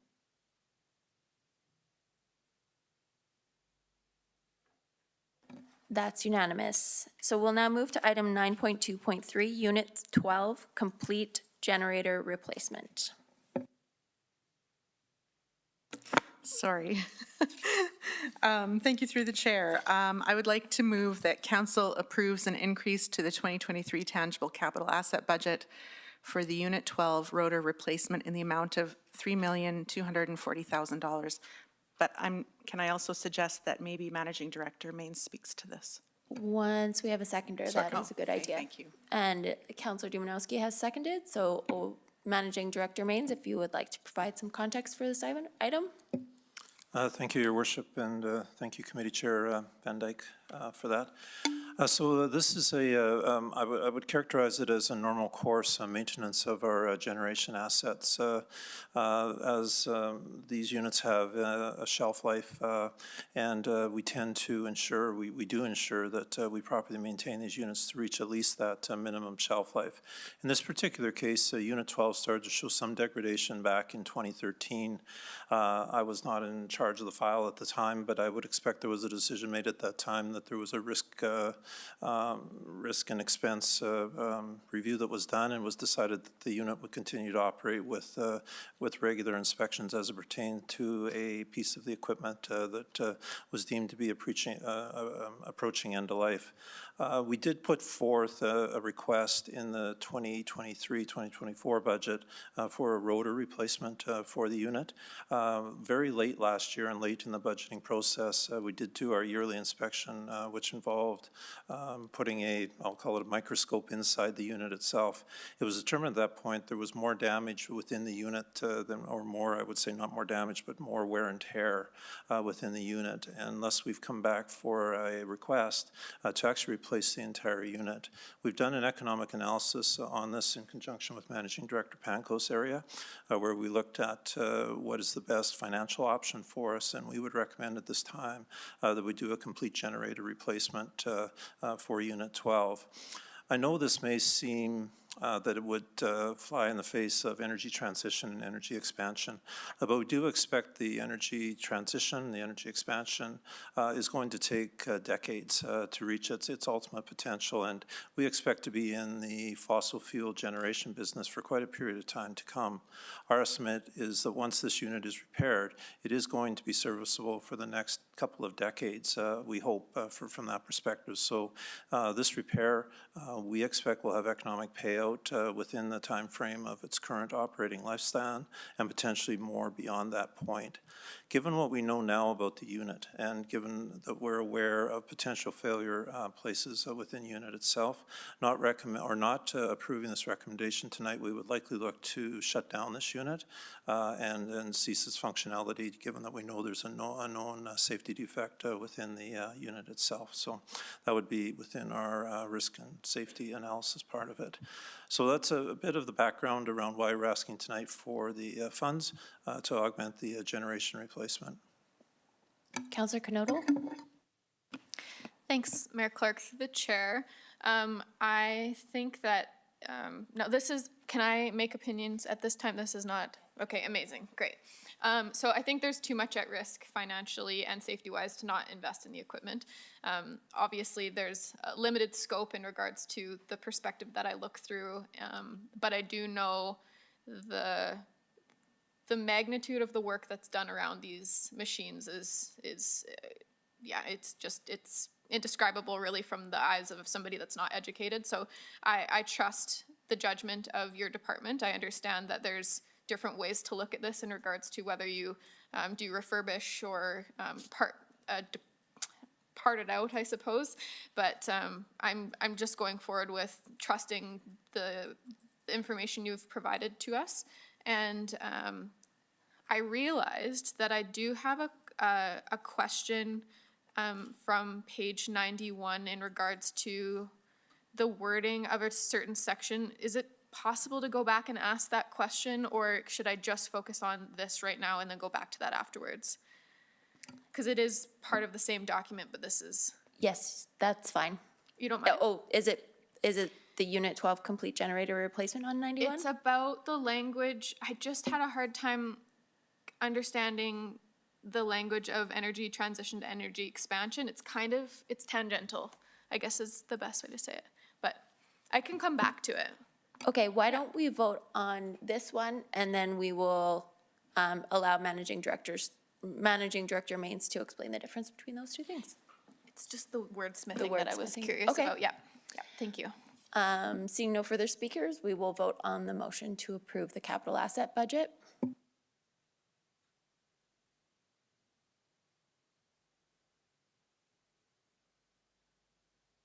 That's unanimous. So Councillor Knodel's question for Managing Director Mains was, attendees discussed modifying terminology from energy transition to energy expansion. Do you want to expand on that? Yeah, so I wrote in my notes here, it reads discussed modifying to terminology from, or maybe it just reads, yeah, from energy transition, and this is probably something I should have brought up in approval of the documents, but to energy expansion, to substituting one generation method for another, but rather adding options and mitigating emissions. I'm just wondering if I'm absorbing this properly and if it could read differently. So should this read modifying the terminology from energy expansion, which implies substituting one generation method for another, to energy expansion, which implies adding options and mitigating emissions? I'm just wondering if I got it right. The initial two should be the. Okay. Yes. Yep. So we can make that. Am I absorbing it right? Yes. Energy expansion would mean adding options and mitigating emissions rather than just substituting one generation method for another. Yes. Okay. So 9.2.4 is committee outstanding items for information. Item 9.3, Public Services Committee. 9.3.1, meeting highlights. Councillor Hyder, do you have meeting highlights? Thank you, Your Worship, through the chair. Not at this time, I do not. That was my first meeting with Managing Director Stouth, so I don't have any highlights right now. Thank you. So we'll move on to 9.3.2, meeting minutes of March 27th, 2023. Thank you, Your Worship. I move that Council adopts the minutes of Public Service Committee meeting held on March 13th, 2023 as presented for the corporate record. I have March 27th. I'm just gonna double check when the last committee meeting was. It was the 27th. Okay, so that's what you meant. Yeah. Yeah. All right. That's okay. Do we have a seconder here? Second. Okay. All right, so any errors or omissions? Seeing none, we'll vote on the motion.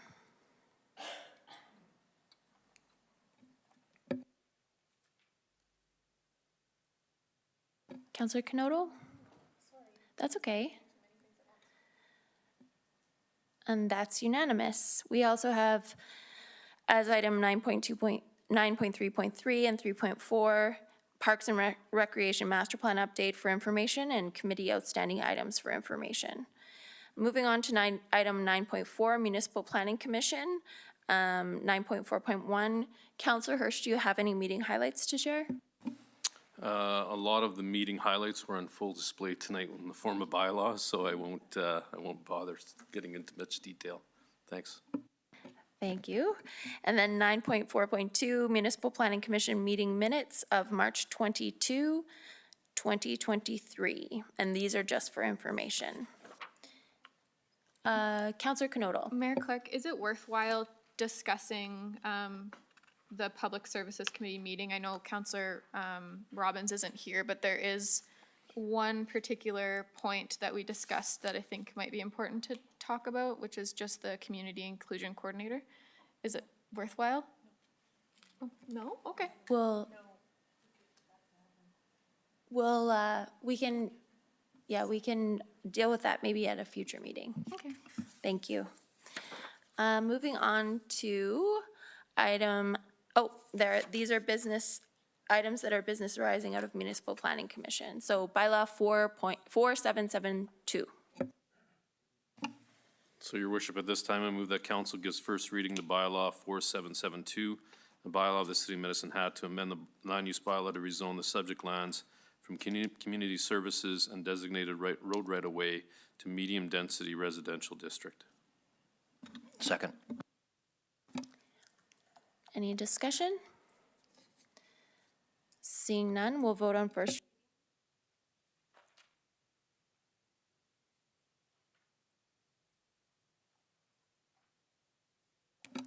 And that's unanimous. The public hearing for this matter will be held on April 17th, 2023. Bylaw 4782 with a public hearing date of April 17th, 2023.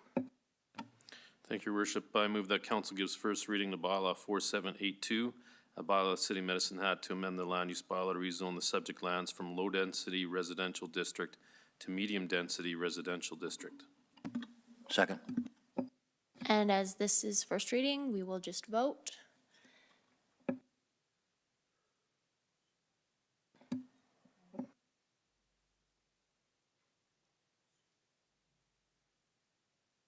And that's unanimous. Moving on to item 9.4.5, Bylaw 4783 with a public hearing date of April 17th, 2023. Thanks, Your Worship. I move that Council gives first reading to Bylaw 4783, a bylaw of City of Medicine Hat to amend the land use bylaw to rezone the subject lands from mixed-use district to open space district. Second. We'll vote on the motion.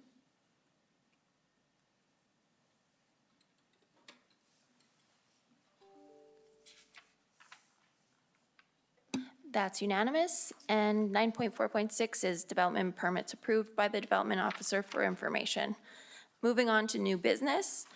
Item 10.1, Bylaw 4708, the Clean Energy Improvement Tax Bylaw. I move that council gives first reading to bylaw 4708, a bylaw of the City of Medicine Hat to establish a clean energy improvement program. I'll second. All right, we'll vote on first reading.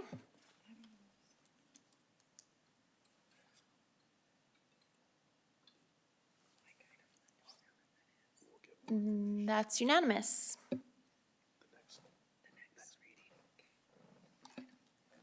Okay, moving on to item 10.2, City View Workspace Migration.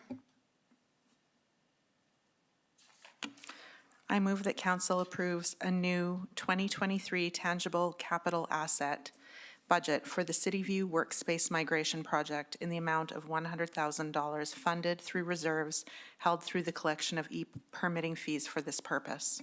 I'll second. As this is first reading, we will vote on the motion.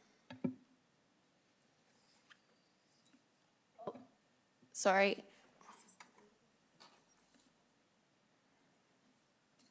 Okay, this is debatable. Is there any questions or discussion? Councillor Van Dyke. Yes, thank you. Through the chair, I just wanted some clarification for the public. So this is a amendment to the budget, but the funds have been set aside previously directly for this purpose, correct? Managing Director Pancoast? Yes, thank you, Your Worship. Through the chair to Councillor Van Dyke, yes, these funds are collected through the permitting surcharge and are set aside specifically for purposes to do these sorts of upgrades. And seeing no further speakers, we'll vote on the motion.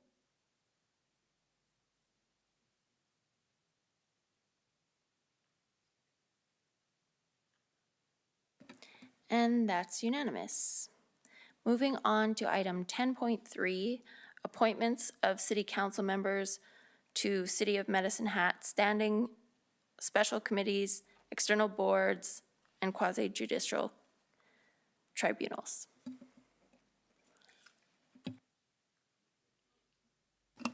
I move that effective immediately, council appoint Mayor Clark in place of Councillor Dumanowski on the intermunicipal committee, and that council receive for information that Councillor Hirsch will replace Councillor McGrogan on the Energy and Infrastructure Committee. I'll second that. Any discussion or debate? See, Councillor Dumanowski. Your Worship, everyone looked at me to make the motion, but it seemed a little counterintuitive to do so. But just for the sake of those who are reading these things, and we saw one a few weeks ago, obviously as a council and the mayor, we have the right to review the organizational appointments and committees and whatnot, and make some changes as we move along. These are don't have to be approved by the person who's being replaced or the person who's being put in place, but certainly that conversation has occurred, and I fully support it, just for the record. Thank you. Thank you, Councillor Dumanowski.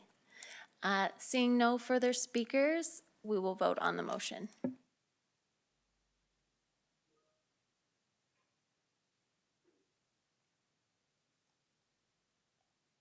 That's unanimous.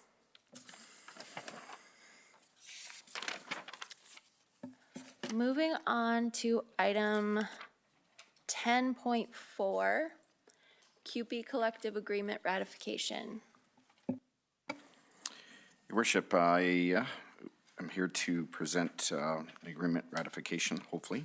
The collective agreement between the City of Medicine Hat and Local 46 of the Canadian Union of Public Employees expired on December 31st, 2022. As a result of the good faith efforts made to renew the agreement, I move that the memorandum reached between the parties concerning a collective agreement for the term of January 1st, 2023 to December 31st, 2026, and providing inter alia for the following general wage adjustments are hereby approved and ratified. a one-time across-the-board adjustment of $1.55 per hour to all classifications within the bargaining unit effective January 1st, 2023, 2.5% effective January 1st, 2024, 2.25% effective January 1st, 2025, and 2% effective January 1st, 2026. I'll second. Thank you. Discussion or debate? Councillor Dumanowski. Well, Your Worship, I think the points are made clearly or presented clearly tonight. We're in a position, and hopefully council will endorse a ratification of the QP Local 46 agreement that has been developed and voted on by the members, or ratified by the membership, and then now it is presented to council for our agreement and ratification. This is a good faith negotiation, has been a long time coming. We had Mr. Sauvé, who works, I guess, very objectively on the part of the corporation and the members, one and the same, but representing both parties, and obviously we have the ability here before us today to make a longer-term negotiation agreement, and it's fair. It's certainly well within the submissions that have been seen in other communities throughout the province. We look to those, but we also look to local conditions, and ultimately, by ratifying this tonight, we not only have an agreement between our largest bargaining group and the city overall, but it moves us well into the 2026 year, which is not only hopeful, but is a positive indication for both parties of work stability.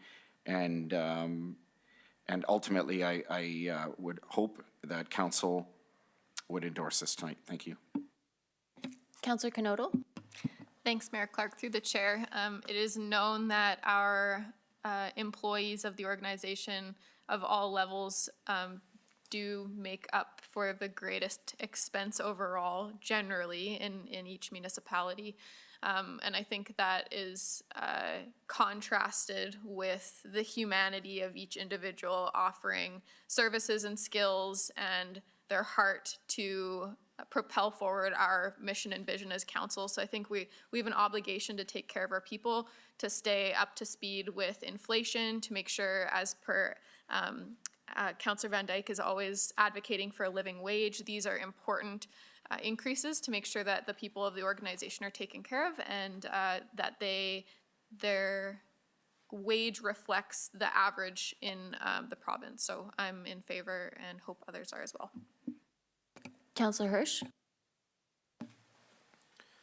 Well, Your Worship, I just want to thank the parties that were involved in the negotiation. I think, you know, we live in interesting times in the fact that some would argue with higher costs and inflation that was relatively, certainly high from our perspective, when Bank of Canada was dealing with issues of 7 to 9% inflation. One could take a stance that, hey, that's what we should arrive at. And I appreciate the fact that this was negotiated at 2.5, 2.25, which really is a Bank of Canada goal when it comes to inflation. So I appreciate the fact that no one used what they call transitionary inflation, which we were dealing with as a result of COVID and supply chain issues, and we all know all that stuff. So anyway, thank you for both parties that came to a good decision on behalf of the city and taxpayers and the staff involved. Thank you. Councillor McGrogan. Yeah, thank you. Through the chair, I just want to actually congratulate all parties here. I know it's Director Sauvé, as usual, did a great job, I think, negotiating all these different contracts, and this being one of the last ones, I think, at this time for our city. It's in line with the other city agreements. I want to point out that CUPE actually took a pair of zeros in 20 and 21. when times were really tough. And they came to the plate and said, we're going to take zeros. And I think that it was commendable. And this isn't a big catch-up. This is just, let's get back to business. So congratulations to all parties involved. I think it's a good deal for everybody. Councillor Dumanowski? Just briefly, Your Worship, Councilor McGrogan said it well. I was remiss to remind the public who take interest that there were a couple of zeros prior to this agreement, and I guess I'll end on the fact that we have seen inflationary increases, and of course, these aren't necessarily reflective of what we've seen out there, but they certainly move us down the line and create stability. And again, I'll end finally on the fact that we are able to get to 2026 because there's good working relationship between the hardworking frontline folks and management who are striving to ensure that the expectations that are measured and reasonable when it comes to workforce are met. At the same time, we are stewards of the public purse, so I'm really proud, and I just wanted to highlight as well. Thank you. Thank you. Seeing no further speakers, we will vote on the motion.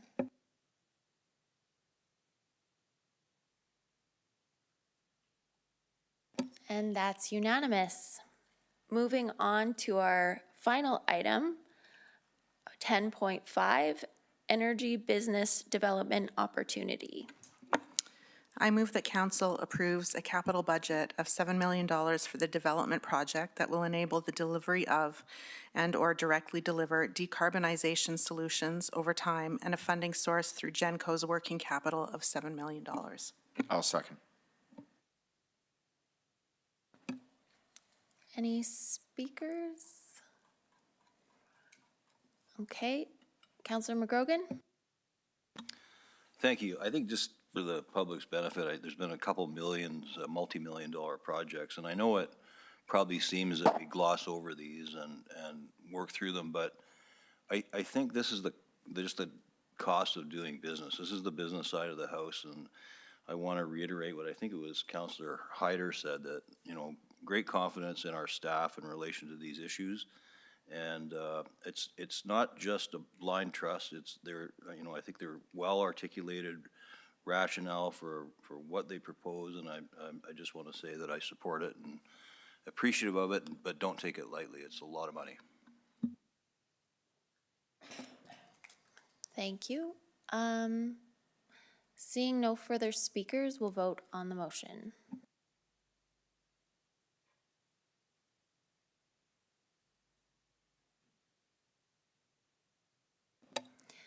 That's unanimous. Seeing no further business, this meeting is adjourned.